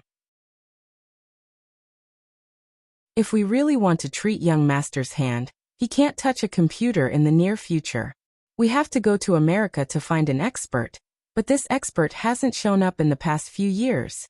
Some people say that he went to be a family doctor, but no one knows where he is exactly. What's the expert's name? Bojiu asked. Dr. Chin said, Robert. What did you say was his name? Bojiu paused when she heard the name. She couldn't help but ask again. Dr. Chin said, Robert is an old expert. You probably haven't heard of him. Bojiu caressed the bridge of her nose. She didn't say a word, but her thin lips lifted slightly. Dr. Chin didn't understand why young Master Fu was smiling. However, after that, the other party didn't ask many questions and changed the topic after just a few sentences. Speaking of which, Dr. Chin, do you know what happened to Brother Mo back then? How did his wrist get injured? Dr. Chin paused, his smile still lingering. I'm only in charge of treating young master, I'm not sure about the rest. Bojiu didn't believe him. If she wasn't wrong, Dr. Chin was from the military, and should be a military doctor with a title. Otherwise, there wouldn't have been that phone call. Bojiu wasn't as observant as the Almighty, but she could tell that Dr. Chin's actions were different from the other doctors in the hospital. Only those who came from the military would walk with their backs straight. Even the stretch of their arms was different from others. But she couldn't force him to say it. Bojiu was happy about one thing. The person she wanted to kidnap the most was the Almighty. In the past, she couldn't find an excuse. Now she finally had one. Robert was clearly her grandfather, the housekeeper. In the past, when Bojiu was alone, she had been injured, but they were all minor injuries that didn't require treatment at home. Before she found the person who had schemed against her, she didn't intend to contact her family. It was normal for her to not return for half a year. Grandfather Butler was the only one in her family. If she contacted him, he would be in danger. This was what Bojiu had thought since she was reborn. Now, did this mean that she could kidnap the Almighty when she left Jiang City? After all, the Almighty's hand needed treatment. That was the reason she convinced herself. Bojiu couldn't suppress the smile on her face when she entered the room. Chin Mo lay on the bed, watching the youngster who looked as though she had eaten honey. He arched a brow. What's the matter? Tell me so I can be happy. Bojiu retracted her smile. How could she let the main character know about the kidnapping? She walked over, pulled a chair over, and sat down suavely. She supported her chin with one hand. It's nothing, Brother Mo, don't use your hands unless necessary. Just tell me what you want to do. Chin Mo placed the magazine in his hands to the side and asked slowly, I can do anything. Bojiu's instincts told her it was a trap. She lifted her thin lips. Not suitable for children.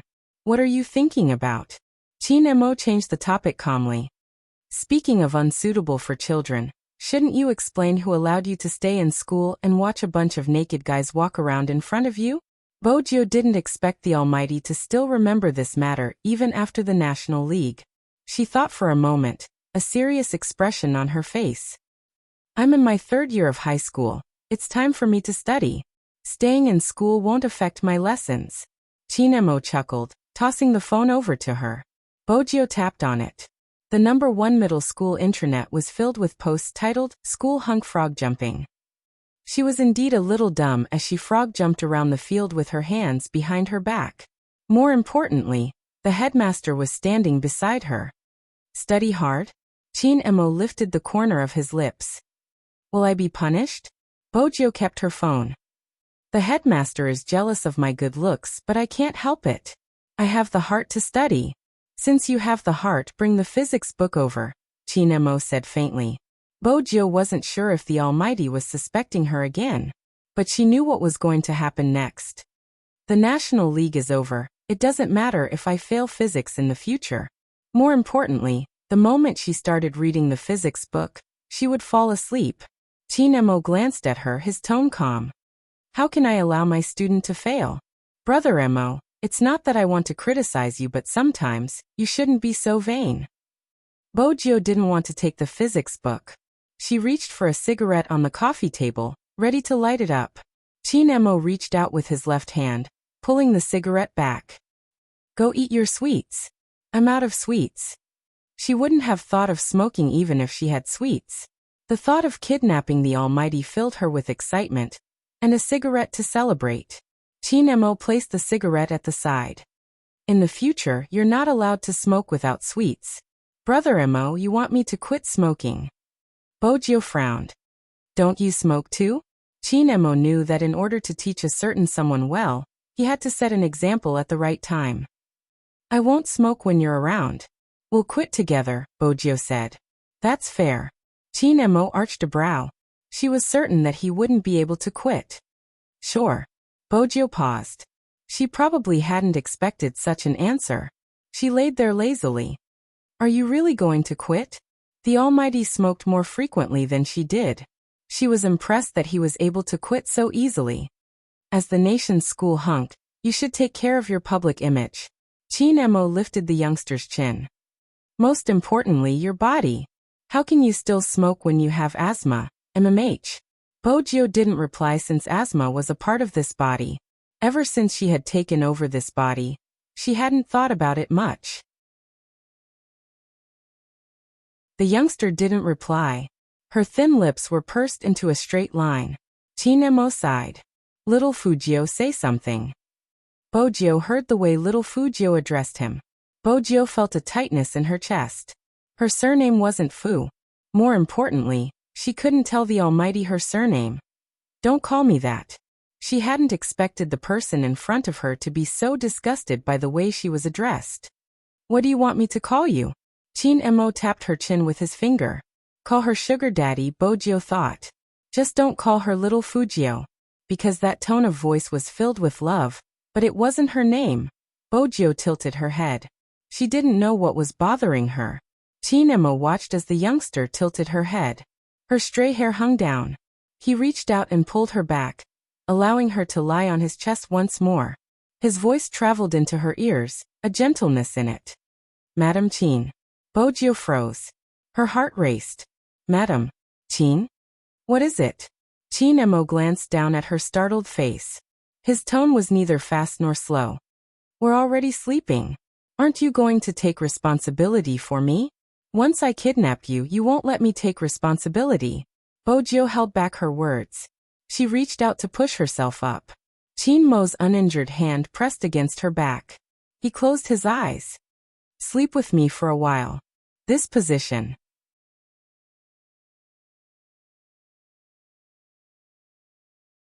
Chapter 10:14. Bojo was about to adjust herself when a voice came from above. A voice rang out from above her head. The voice was still faint but strangely hoarse. Are you trying to test my endurance by moving around like that? Chinmo's words calmed Bojo instantly. After all, the heat coming from beneath her was indeed scorching. As his ears were pressed against the man's chest, it was as if the only sound left in the world was the man's heartbeat. Thud, thud, thud. It was peaceful. It was as though they had returned to their childhood. During the summer on Wall Street, the trees in the courtyard were flourishing. Back then, it would be much easier for her to climb over the wall. Once there was nothing stopping her, she would go next door. She would go next door even more frequently. But after playing for a while, she would feel sleepy. She was still young and had to maintain a balanced biological clock. The two of them would take afternoon naps like that. But back then, she knew he liked cleanliness, but she couldn't control herself, rolling around on his bed. Only when his little face darkened, and he wrapped her up with a blanket, did she finally calm down. Unlike now, when it was so dangerous. Bojio didn't move, but she could feel something pressing against her. "Don't look around, I won't touch you." The voice came again, but this time, it was much gentler than usual. Bojio retracted her gaze, feeling sleepy. But she wasn't here to take care of a patient or to sleep. She maintained her principles, one hand hugging Chinmo's waist, the other holding onto his injured hand, subconsciously worried that it would be touched. Dr. Chin was right when he said that Chin-mo was like a porcelain doll. In order to not fall asleep, Bojio tried to find a topic. Movie Queenan said that you couldn't sleep well in the past. After finding me as a pillow, your insomnia was cured. Brother Mo, you have to be gentle with your pillow. Chin-mo glanced at the person lying on top of him. Even when she spoke, she was still in a daze. He reached out to push aside her hair, planting a kiss on it. Okay. Perhaps it was because he had received a response, or perhaps it was because the temperature and the aura of the person he was hugging were too in line with his aesthetic standards and requirements. In short, it was very comfortable, so he fell asleep unknowingly. Chin-mo's fingers caressed her face. He had never imagined that there would be a day when he would be so close to someone. She couldn't sleep well because she would have nightmares. He dreamed of water, bottomless water. Chin-mo was a criminal psychologist. He knew it was a psychological problem. However, even with the knowledge he had, he couldn't find an answer. Why was it that every time he woke up, the most uncomfortable thing wasn't the water, but when he stretched out his hand, he couldn't grasp anything. His palm was empty, and so was his heart. At the very beginning, he didn't even understand why there were tears on his face. Was it because he owed her? He was indebted to the person he had wronged, but he still didn't know the person's name. Therefore, he never touched any cases again. However, that feeling of emptiness did not disappear. It was as if the most important thing had been lost. Until this guy appeared. Chin-mo lowered his lids, watching the youngster who was snoring softly, but didn't forget to hold on to his hand. His lips landed on the top of her head. He could vaguely hear that person saying something. When he got closer, he could only hear a name.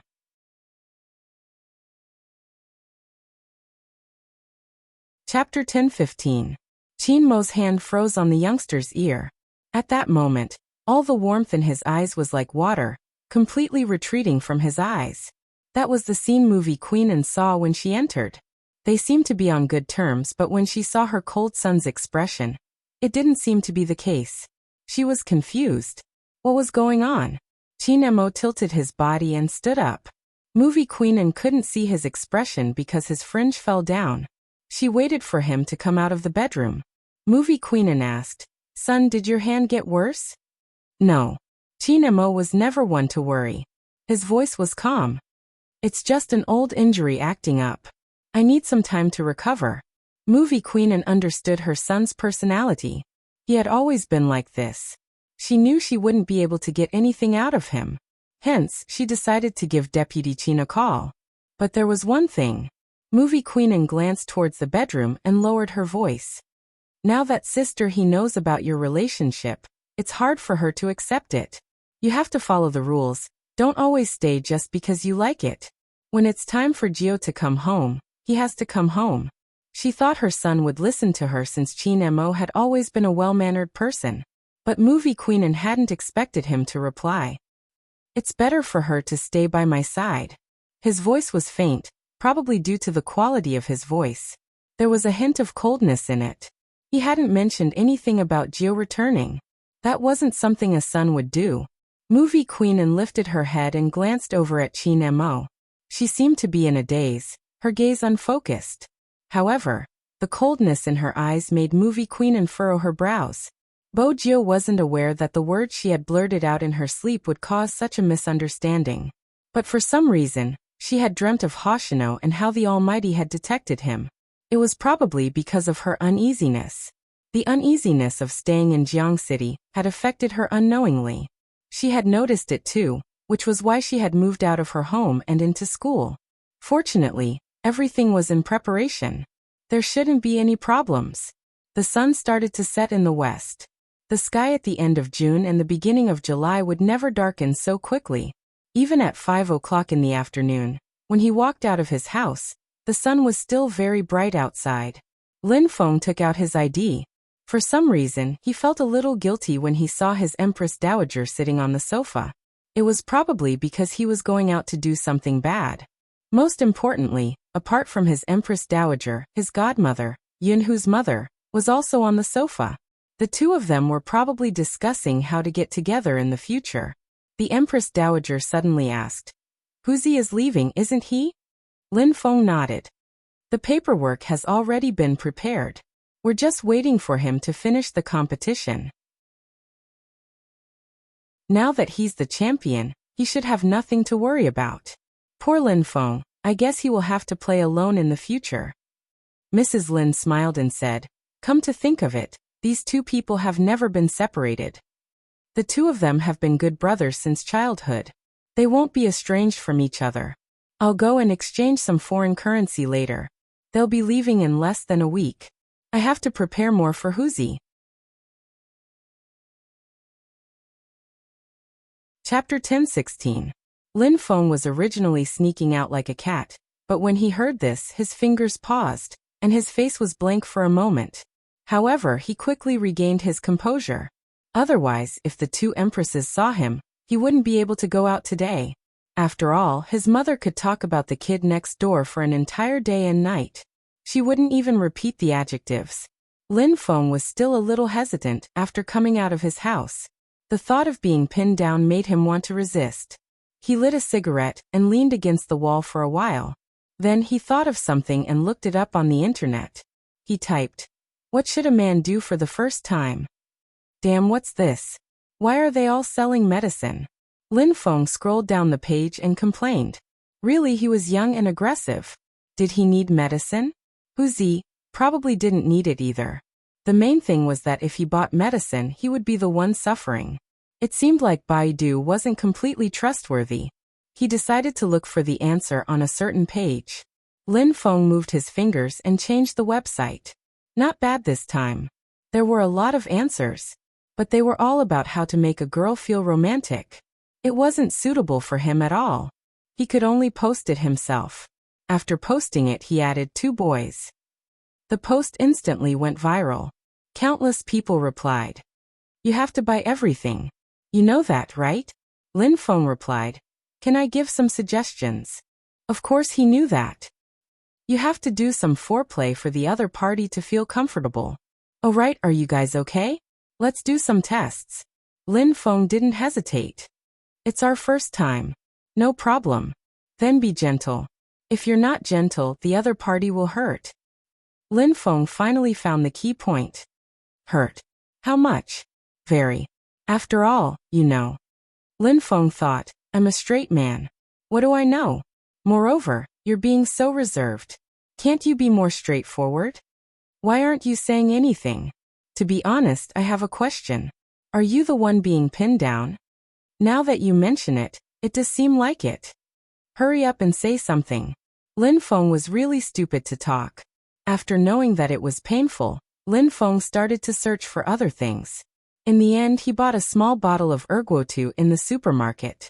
To put it simply, after drinking alcohol, even if it was painful, one could endure it and it would pass. What's more, he was also drunk when he had sex with Huzi last time. Basically, he couldn't remember anything. He thought about it. This memory would probably become a dark history for the rest of his life. It would be better if it was vague. Yes, there was nothing wrong with it. F***ck so bitter and spicy. Lin Feng took a deep breath before calling Yin Hu. I'm at the convenience store at the entrance of the district. Come out, I've gotten my ID. Let's go get a car together. I have already driven it. The voice on the other side sounded even fainter than usual, but for some reason, there was a hint of something else mixed in the faint tone. Just when Lin Feng wanted to hear it clearly, Yin, who had already reported an address. Sheraton 1821, come over. So fast. Didn't we agree to go together? Lin Feng gulped down another mouthful of alcohol. He had drunk too much of this erguotu. It tasted good, but his body was burning up. After preparing, Lin Feng jumped into a taxi and headed straight to the hotel. After all, this kind of thing had to be done in one go.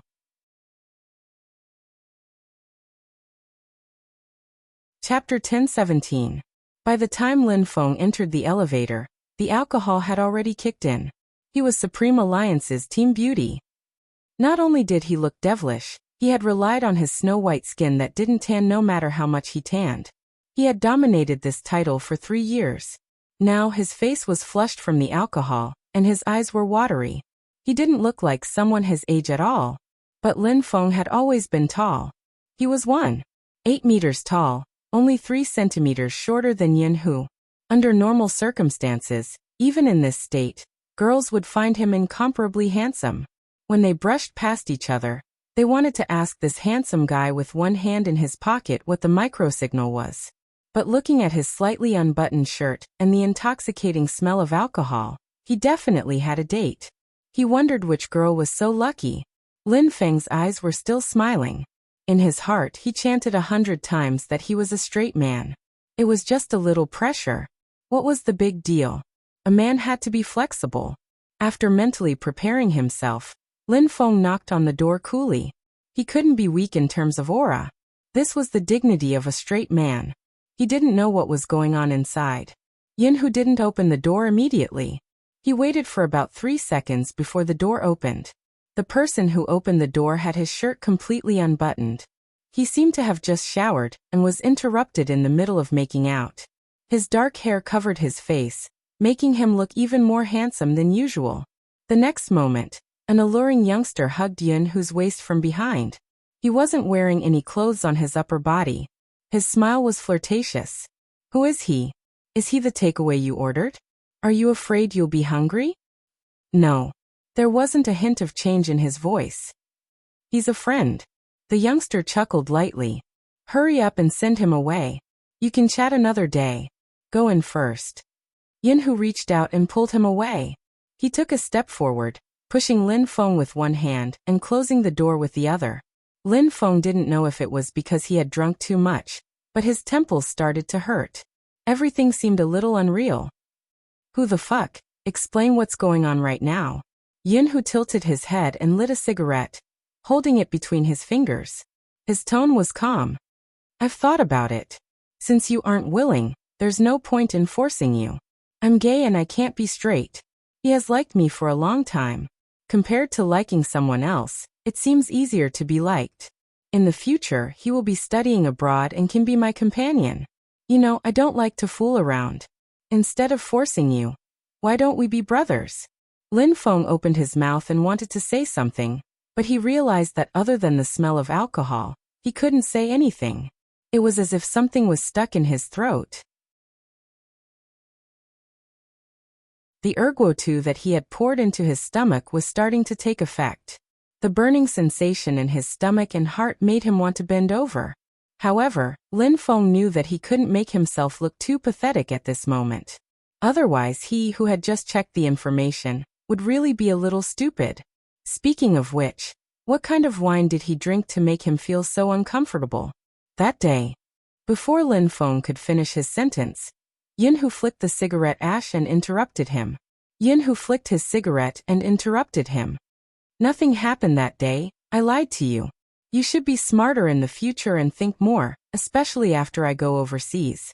Don't be like this all the time and don't feel guilty towards me.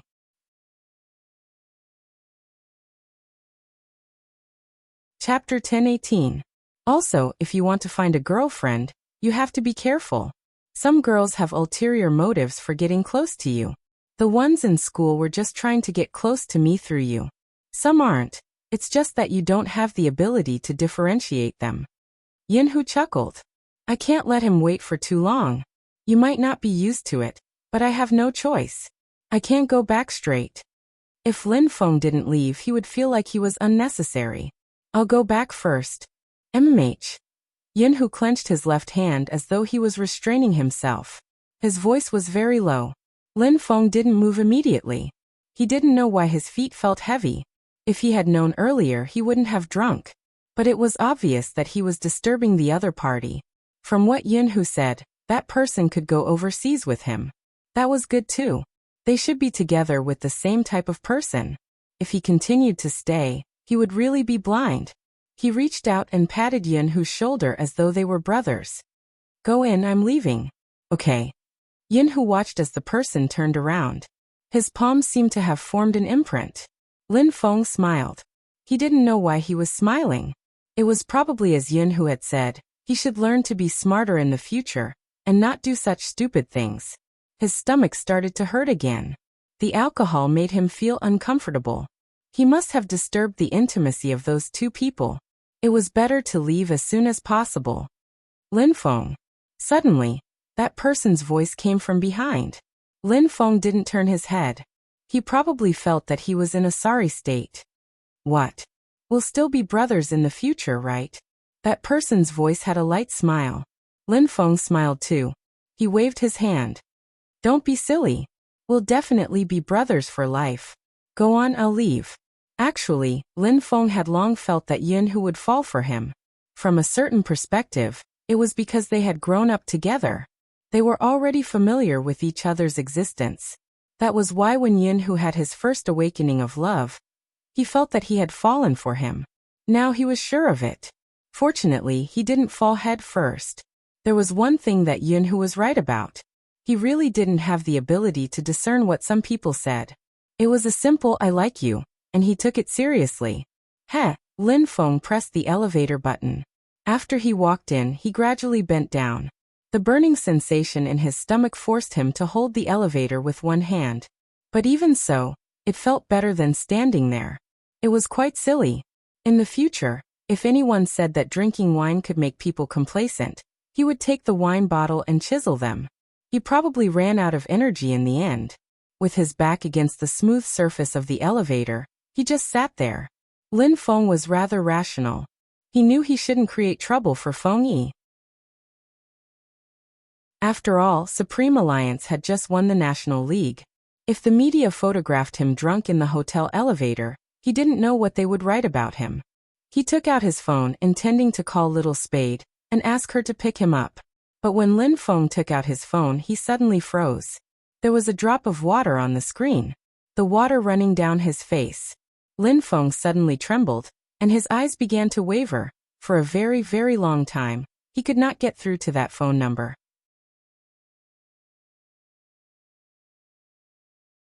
Chapter 10:19.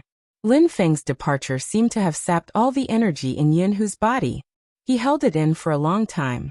His palms were red from clenching so tightly that he didn't rush over. He didn't want to crush that person once and crush all the feelings he had for so many years. He also didn't want to be treated like a stranger after returning to China. That was good. Even if one day, he really appeared at his wedding as the best man. At the very least, he could still drink for that person many years later. His heart felt like it was being torn apart. Even when he breathed, he felt weak. When the youngster pushed the door open and walked out, he saw the man in this state.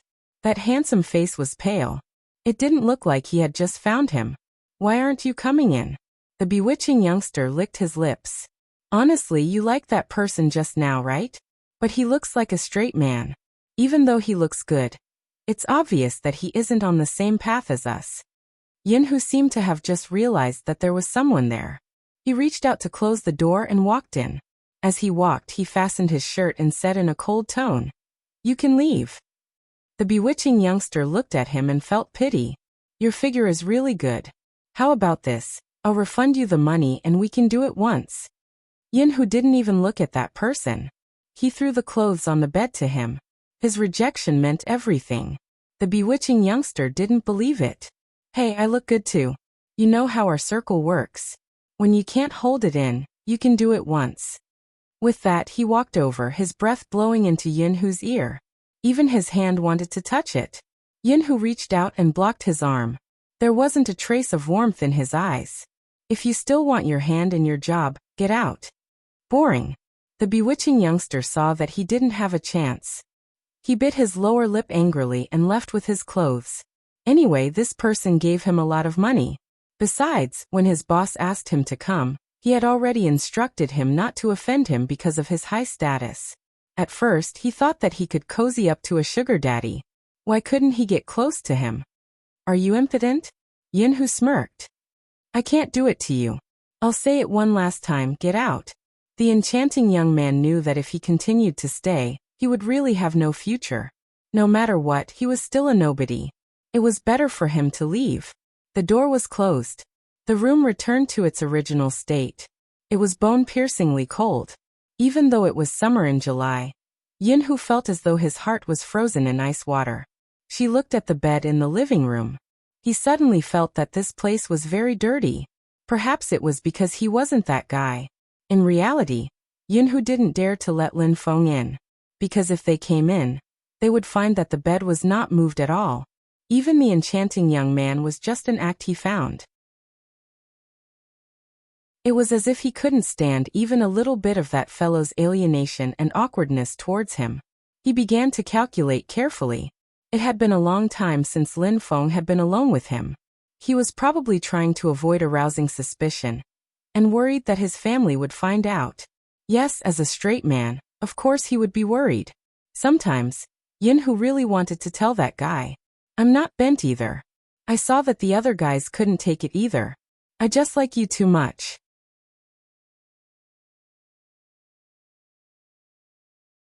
Chapter 10:20. Yinhu sat there for a long time before placing the ringing phone to his ear. He glanced out the window. Hello, it's you. Help me settle it. There's no need, just one plane ticket will do. Yes, I don't need two. Why did it suddenly become one? Didn't you say someone was going with you? Yinhu tightened his grip, seemingly laughing at himself. There won't be anyone going with me. After today, that person wouldn't be embarrassed anymore. Similarly, there wouldn't be any possibility in front of him. He understood. That person said he was naive and sweet, but there were some things he didn't care about. It was strange too. How could a boy be like that? Ever since he was young, he had always said that he would marry a girl and treat her well. These days, girls didn't have a sense of security. If he liked someone, he would only choose that person and treat her well for the rest of his life. When Lin Feng said this, there were other people around. Everyone burst into laughter, but the meaning behind it was unclear. Only he sat at the side, envious of the person he would like. Once he chose her, he would treat her well for the rest of his life. This sentence sounded so good. It was a pity that he would never be that person. Lin Feng, who was so clean and pure, would not accept his current behavior. Yinhu glanced down, reaching out to cover his expression. The person on the other end asked, What's wrong with your voice? Why does it sound so weird? Are you feeling unwell? Yinhu. There was no reply. The person on the other end froze. Then he exclaimed in shock. Yinhu, are you crying? How is that possible? Yinhu laughed. When his thin lips curved up, there was a trace at the corner of his lips. His voice was hoarse. Why would I cry? You're thinking too much. I'm hanging up, Ka. The phone was locked and the screen dimmed. His pitch-black eyes dimmed along with it. Time trickled by.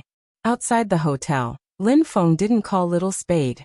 There were some things that he had to solve himself. Otherwise, he would be a coward. Besides, if Little Spade asked him why his stomach hurt, he couldn't possibly tell him that he had fed himself a bottle of ergotu in order to send himself to Yinhu's mouth. In the end, it didn't work. It was embarrassing, wasn't it? Besides, he had to go home. He couldn't let the Empress Dowager do it herself. Sitting in a taxi, he felt dizzy the entire way. The master was a nice person. He kept advising him. You youngsters, you drink so much when you're heartbroken. Drink less in the future. Think about your parents, it's not a big deal. Okay, Lin Feng replied as he looked out of the window. The driver glanced sideways at the person sitting next to him. He felt that the other party was exceptionally obedient, So he even adjusted the temperature of the air conditioner. Lin Feng might not have many good points, but there was one thing he had always done. He would not show any emotion in front of his mother. It was the same this time. Mama Lin was tapping her back as she spoke on the phone. Yes, he will be doing business in the future. That's good too. Lin Feng isn't suited for politics anyway. After she hung up, Lin Feng walked over to massage the Empress Dowager's shoulders. You're back. Mama Lin turned around and paused. Why do you reek of alcohol?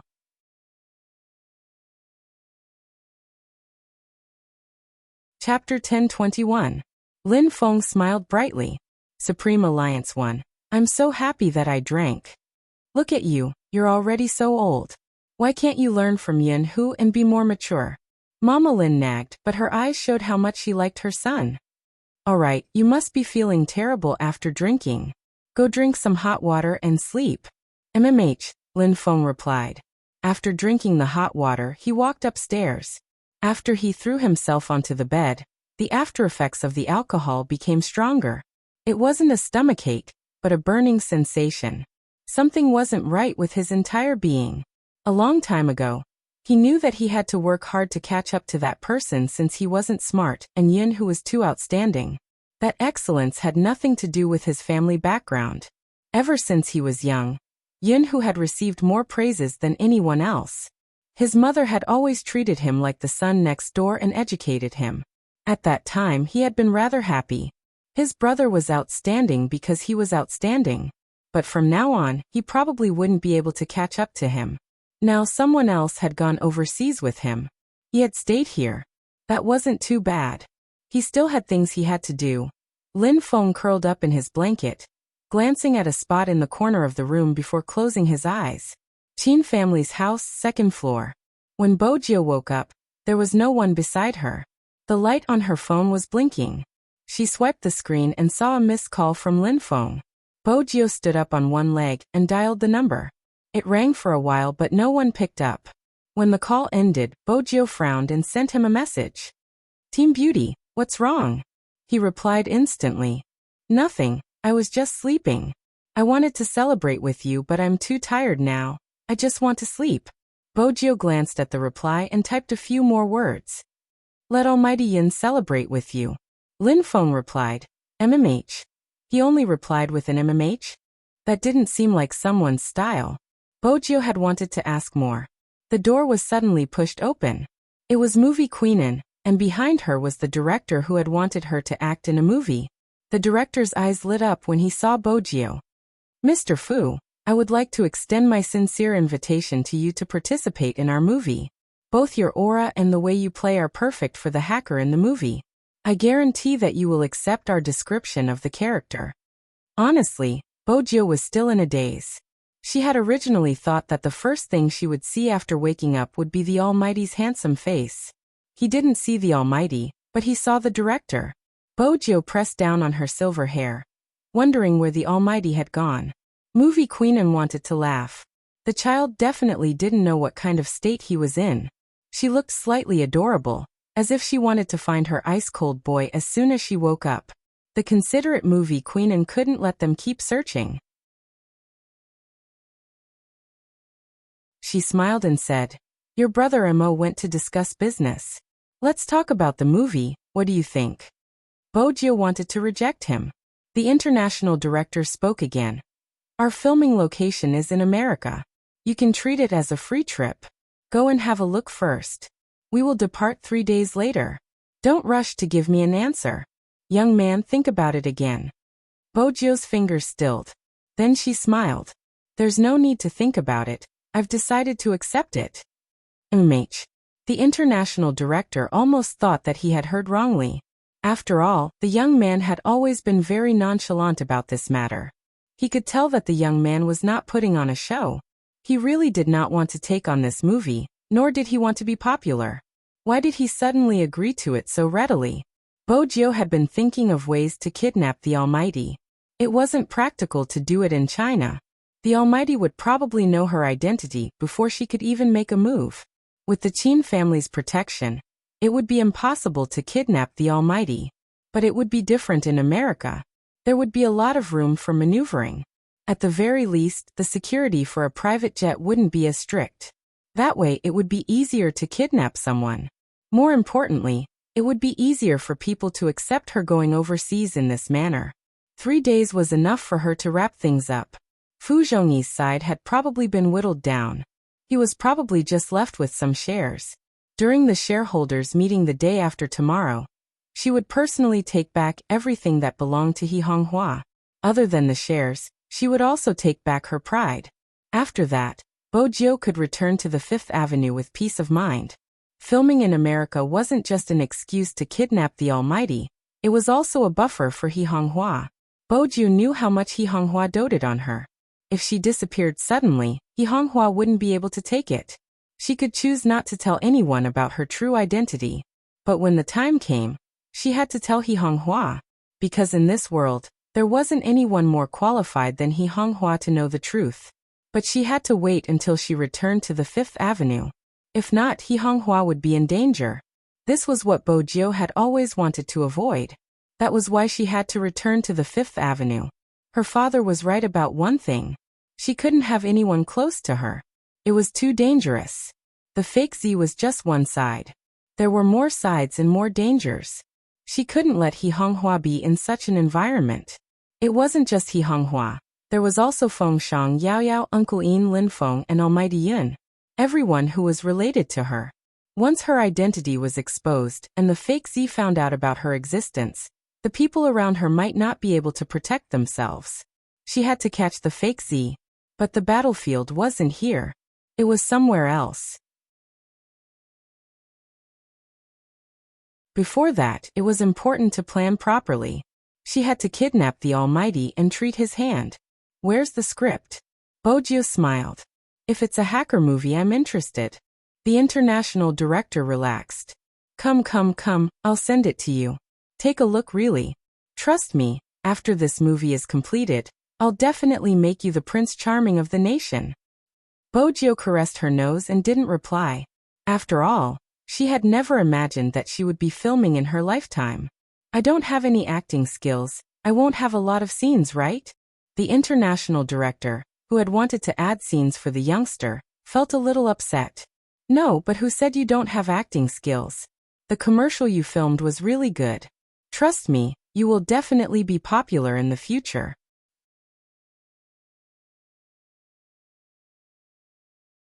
Chapter 1022. Listen to me, it's like this. The international director was really a drama addict. He started to speak in English when he was agitated. In the end, he seemed to have realized something, turning towards Bo Jiu. I forgot to speak in Chinese. Let me repeat myself. Bo Jiu. Movie queen uncovered her mouth and giggled. After all, Jiu's helpless expression of wanting to say something was too cute. She really wanted to reach out and pinch that fair and clean little face. Why couldn't he be her son? But it didn't matter, he would be considered part of her family once she married him. But she was worried about Mo. She had never seen her son so stubborn towards anyone. She wasn't sure if it was a good or bad thing. Outside the window, the night deepened by several degrees. In the study room of the Qin family's house, Qin Mo's gaze was so deep that there wasn't any warmth in it. You're saying that she has been preparing to leave the country recently? Yes, young master. The Special Forces soldier scrolled through the information on the computer, his voice deep. Besides, I realized that young Master Jiu is very smart. Even though he is a high school student, and seems to be playing esports on the surface, he is involved in many things. Even Fu Zhongyi, his father, was plotted against. Qin Mo's tone was calm. Taking back what was stolen is a courageous act. Fu Zhongyi deserves to be plotted against. The Special Forces soldier. Cough, cough. How could he have forgotten that his young master was obsessed with a certain youngster? He should have phrased his words better. Young Master Jiu's father isn't a good person. He even prepared some scandals regarding young Master Jiu to be exposed during the shareholders' meeting, so that he can hold the company in his hands. Qin Mo tapped his fingers on the table. What scandals? Photos of young Master Jiu confessing to a man. The Special Forces soldier didn't want to talk about this since his boss wasn't in a good mood. As expected, The sound of a lighter came from the other end, followed by a cold voice. Who provided these photos? Invite them out for a chat. The Special Forces soldier knew that a chat with a young master wouldn't be friendly. What else did you find? Chin Emo wanted to smoke, but just as he was about to light it, he seemed to have recalled something. He frowned, tossing the silver lighter onto the table. The Special Forces soldier didn't understand. What else? No more. Chin Emo glanced up. Is she in contact with Hoshino? No. After all, from the start, Boss had said this was the most important direction of investigation. The two of them don't seem to be related. No, it doesn't matter. The better they hid it, the more it meant that their relationship was not shallow. Hoshino should be the childhood sweetheart the guy mentioned. Chin Emo had never cared so much about their childhood interactions. Especially when that guy was sleeping, he was still muttering the other party's name. Chin Mo's fingers froze, his gaze cold. Why is she preparing to leave the country? I've looked into it. Strangely, young Master Gio's mother didn't seem to know that young Master Gio was planning to go abroad. The last sentence was something the Special Forces soldier didn't say easily. Suddenly, Chin Mo's eyes darkened. Are you saying that even He Honghua doesn't know? Yes. The Special Forces soldier looked at the information again. Chin Mo's voice was deeper and colder than before. How many days does she intend to stay abroad? This. The Special Forces soldier hesitated for a moment. Young Master Gio didn't book a return ticket. She probably hasn't decided on her return date. Hasn't decided on her return date? When he heard this word, Chin Emo felt as though all the warmth in his body had been sucked out. His voice reached the Special Forces soldier's ears through the phone, sending chills down his spine. It isn't that she didn't book a return ticket. She has no intention of coming back. The Special Forces soldier stilled. What did boss mean? Just as he was about to ask something, the other party hung up. He could vaguely hear the sound of something being flung out. The entire study room dimmed with the sound. Chin Mo's wrist was wrapped in a white bandage, which made him look different from his usual self. There was a coldness in his abstinence. Until now, that guy had never thought of having a future with him. Even at this stage, it was the same. Chin Emo sat there, his hair falling down. His lips curved upwards, but there wasn't a hint of a smile. His wrist hurt, but he didn't seem to feel it. When Madame Zhang entered and saw the torn white cloth, she exclaimed, "Young master, your hand." Chin Emo glanced over, reaching out to pull the white cloth back to its original position. Then he tightened his grip, his voice calm. What's the matter? Auntie Zhang sensed the chill on her young master's body, but she didn't know what happened. She walked over to pick up the phone and placed it on the table. Madam asked me to tell young master that dinner is ready and young Master Gio is here. I understand. Chin Emo seemed a little distracted. He only said that he understood and didn't say anything else. Madame Zhang glanced over the table and paused. Didn't young master place the mask on the coffee table outside? Why is there one here? Chin Emo frowned. The coffee table outside? Yes, I just put it away for young master. Didn't young master like this mask? Madame Zhang was right. Chin Emo really liked the mask. It wasn't because of anything special, but because it was a gift from someone. That was why he treasured it so much. Naturally, it couldn't be compared to the USB lighter. But basically, he would keep anything Bogio gave him, even if it was a black mask. But Chin Emo remembered clearly that the mask had always been in his study room. He had never taken it out. So what exactly was the one Madame Zhang was looking at? Chin Emo narrowed his eyes. Madame Zhang, where did you keep the mask? It's at the coffee table. Young master didn't take it? Madame Zhang was puzzled. Chin Emo had already stood up. He walked towards the direction of the living room and stopped by the coffee table. His figure was very slender. Even though his wrist was still wrapped in bandages, the whiter his skin was, the more Chin Emo looked like a sick prince. He was so handsome that it made people feel pity for him. Here? Chin Emo asked Madame Zhang. Madame Zhang nodded. In the small compartment under the coffee table, Chin Emo reached out and pulled open the secret compartment. His slender fingers moved, and a mask appeared in his palm.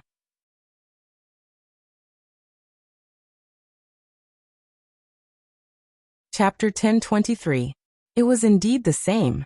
The material, brand and color were exactly the same. But the one that Qin Emo took out was a gift from someone. The one that Madame Zhang found was taken from Zi's face when he had fought with Zi that day. Qin Emo never believed in coincidences. The conjecture that was buried deep in his heart seemed to have been confirmed. It was like the tip of the iceberg had been split open.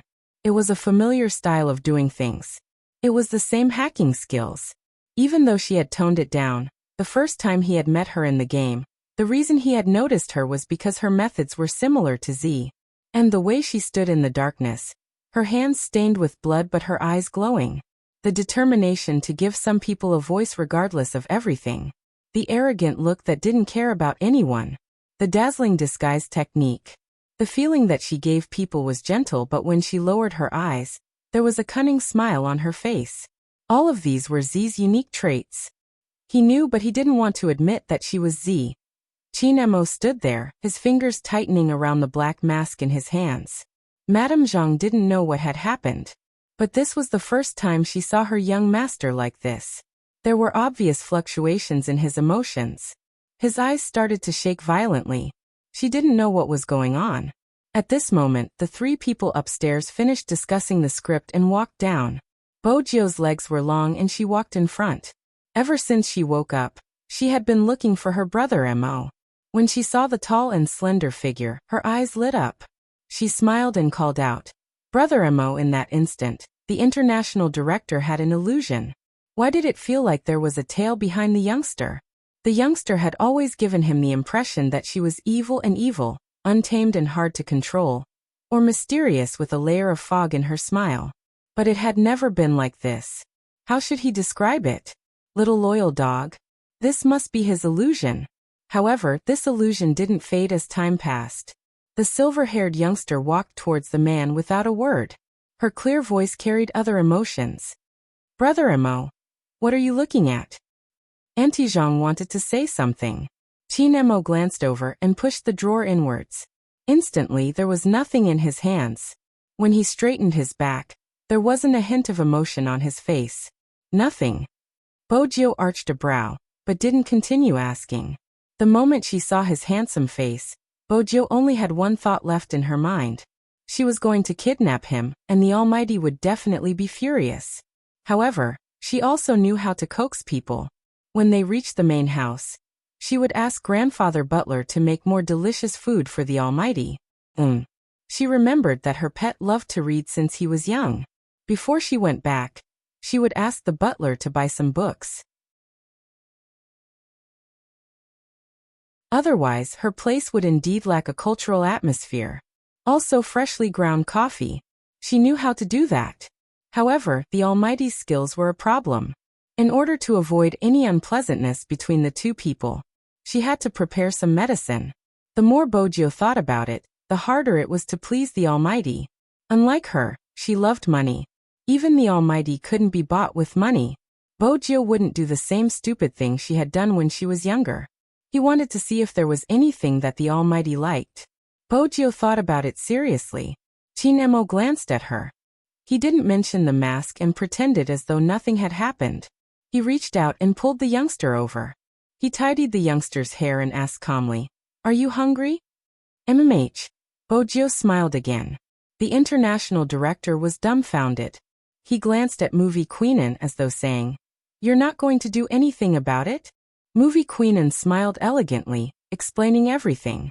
The international director understood and watched the interaction between the two of them. The youngster really liked to follow behind the man.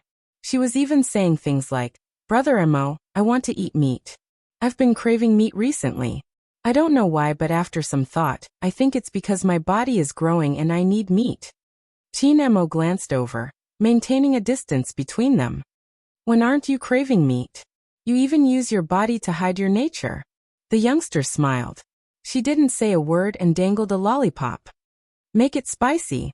It's better with spicy beef."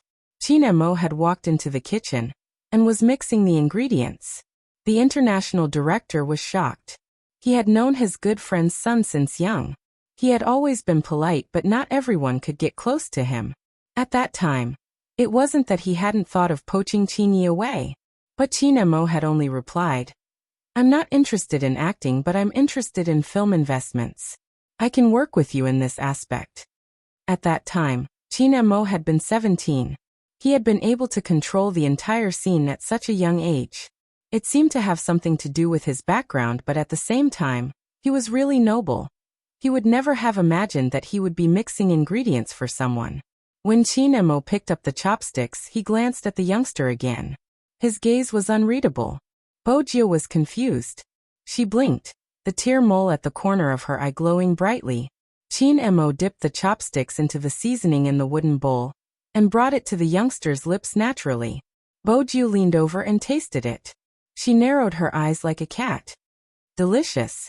But after saying that, Bojiu realized that the way she was holding on to the Almighty's wrist and tasting his food seemed a little too intimate. She paused and turned towards Movie Queen and the director had already sat down and were chatting.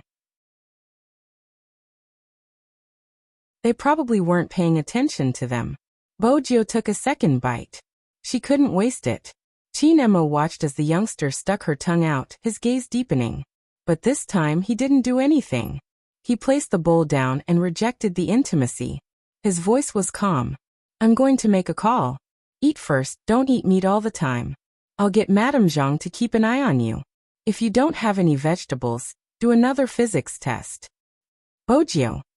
The Almighty always used physics to threaten her. It wasn't cute. Forget it. The Almighty was handsome, and everything he said was right. But was she thinking too much? Why did she feel that the Almighty today was indescribably estranged from his usual self? It was subtle, as though there was a layer of fog between them. It wasn't real.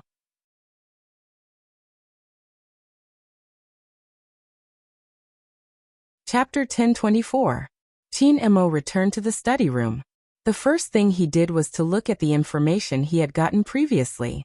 It was clearly written that the youngster had never been to America, and it was impossible for her to appear on Fifth Avenue.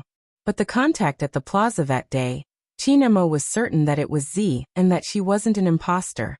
But how could he explain the difference in their ages and backgrounds? Qin Mo swiped his phone and made a call. No one expected that the person he called was Xiaojing. Xiaojing was still wearing Xiangnan's uniform and was doing an interview with Luo Luo.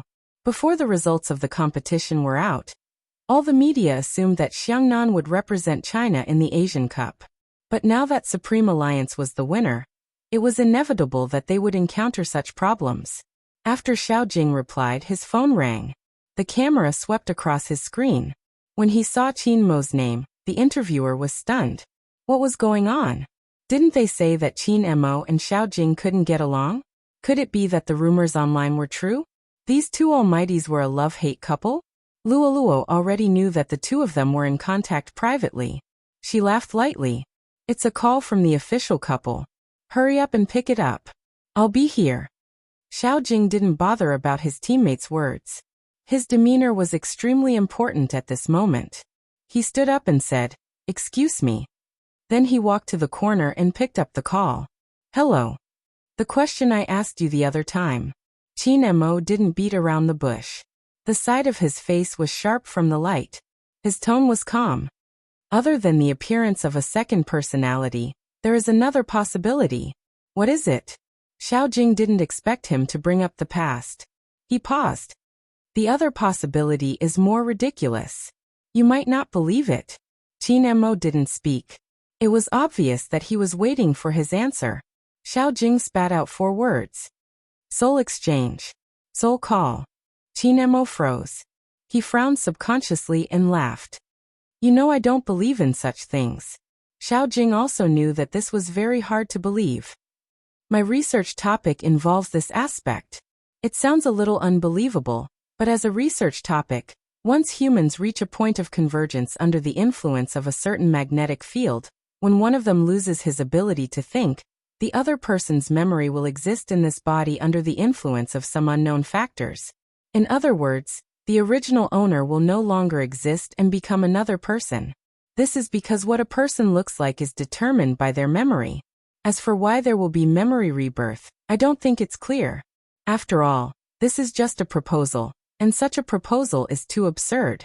There are extreme flaws in some aspects, which means that it can't be verified as scientific. But if there really is a person who suddenly becomes different from before, not only in personality but also in behavior and preferences, it's either the appearance of a second personality or the reconstruction of memories. Chinemo listened to the words on the other end of the line. He knew very well how much Xiao Jing had studied these things, and he also knew that Xiao Jing was making a rational analysis. In reality, the youngster he knew didn't fit the evaluation of this person by the outside world. He was infatuated, pursued, good for nothing, liked to throw money around, was like a nouveau riche, had a weak personality, and was like a sissy. This was the former young Master Fu.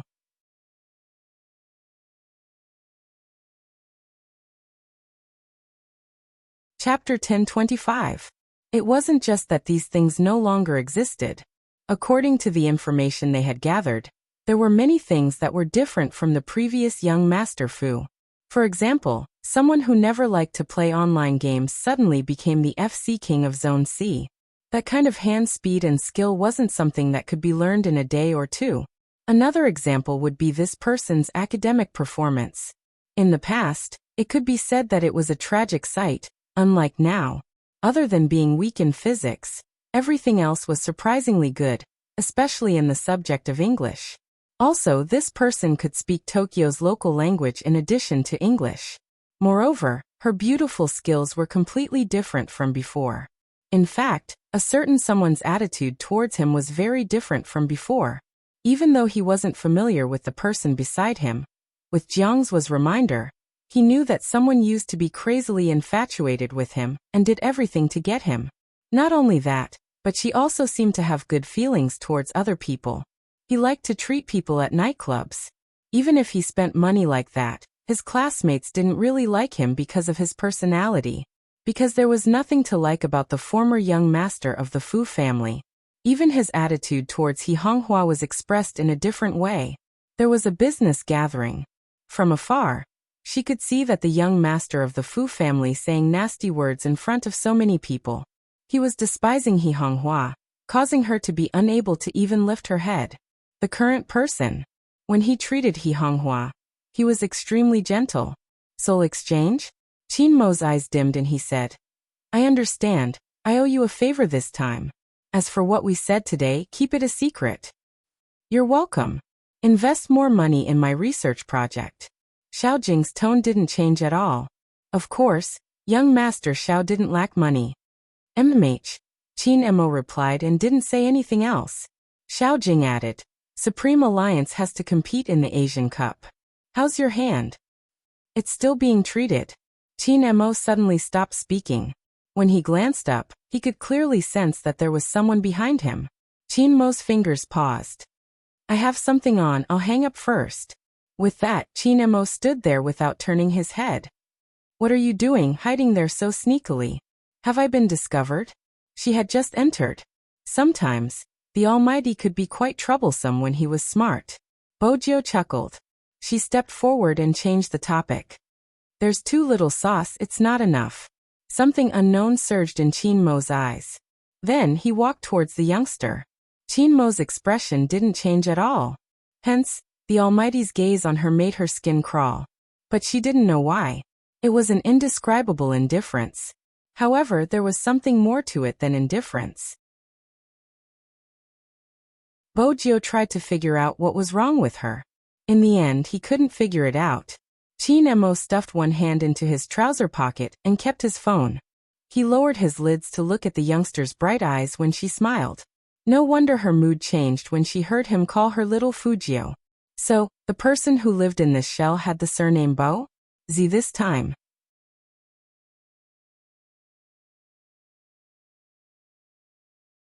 Chapter 1026. Bojio felt that the Almighty's danger level was extremely high today. Just as she was about to say something, someone lifted her chin. Her chin was lifted. At first, she didn't know what Qin Mo was going to do. But when his finger brushed past the corner of her lips, there was a slight warmth as he rubbed against it.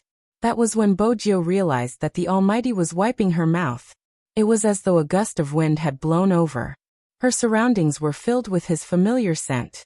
It was thicker than the sandalwood in the room. The scent of mint and tobacco penetrated her heart. It was hard to escape.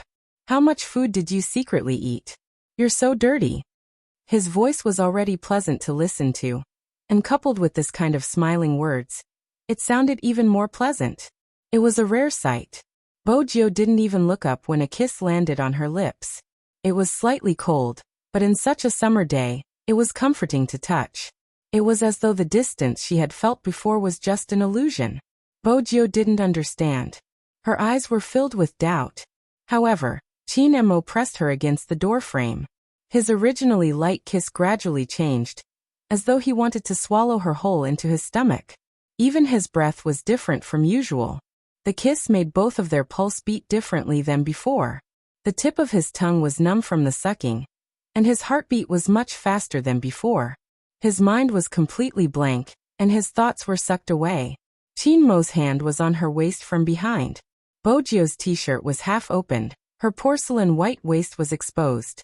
Their position was indescribably intimate. Brother Mo. Bojo tilted her head, wanting him to stop. Indeed, Chinemo stopped. His lips curled up, and his breath landed beside her ear. It was a little unstable and low. Why, don't you like it? That handsome face that was stained with love made him look like a demon from a cult.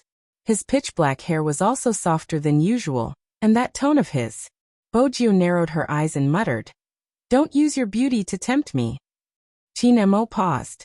Then he smiled, reaching out to help the youngster tidy her clothes. He retracted his hand like a gentleman. "Let's go eat." "MMH," Bojo replied. She watched as he walked away. Something seemed amiss that she hadn't noticed, but she couldn't explain it. The two of them walked out of the study one after another. At this moment, the international director and movie queen were almost done talking. He asked Bojo which day she was planning to fly over, so that someone could make arrangements. Chinmo's hand, which was swirling the red wine glass, paused. He asked casually, "Fly over?" Movie queen chuckled with a hint of glee. "Gio just agreed to our production team's invitation to fly to America with me. Let me tell you, Gio is doing this willingly. As the captain, don't play your capitalist game, and forbid Gio from going here or there." Hearing this, Chinmo's eyes darkened, the warmth in his body disappeared, his voice faint. "She isn't suited to go abroad." "Not suitable to go abroad?" Movie queen shook her head. "Son, your excuse isn't convincing at all." Chinemo put down his chopsticks and opened his mouth. "Brother Mo, do you want to go with me? They said that the environment there isn't bad. It should be helpful for your hands treatment. Let him tag along?" This was something Chinemo hadn't considered. After all, the person standing in front of him wasn't the young Master Fu but a new soul. From the information he had, she had been planning to go abroad, probably because she was worried that he would guess something. A certain someone was hiding too many secrets. The biggest one was probably the one he had just found out about. She wanted him to tag along because she was certain that he wouldn't be able to find out. That was why she was so daring to make a move under his nose. Chinemo raised his wine glass and took a sip. "When are we going?" 3 days later. Bojo felt that the first step of her kidnapping was about to be completed. Hence she added, "I asked the director and he said that there aren't many scenes, it shouldn't take long." Bojo replied naturally, "Once we're done, we can walk around the area. That way, it would be easier to kidnap someone." Bojo supported the side of her face, replying to Chinemo, throwing out a bait. "I have never gone overseas with Brother Mo. This is a good chance." Chinemo chuckled. Indeed, he had never gone overseas alone with a certain someone. But at this moment, Chinemo was pondering over something else. For example, why was she so insistent on getting him to tag along? This time, what exactly did she want? Chinmo's long fingers tapped against the edge of the glass, seemingly in deep thought. After a moment he replied, "All right." He watched as Bojo's eyes lit up, like a little fox that had succeeded in her scheme. His lips lifted. "But I have a condition." She had to pay a price to kidnap the Almighty. Bojo understood this logic. She held her chin and smiled lazily. Brother Emo, tell me, what is it? You have to stay at my place for the 3 days before you leave. Chin Emo watched her. Bojo paused. This was a difficult request. If she stayed here, it wouldn't be easy to contact Hoshino. However, it was not that there was no solution. Tomorrow was the Fu Group shareholders meeting. The Almighty wouldn't be suspicious if she went out.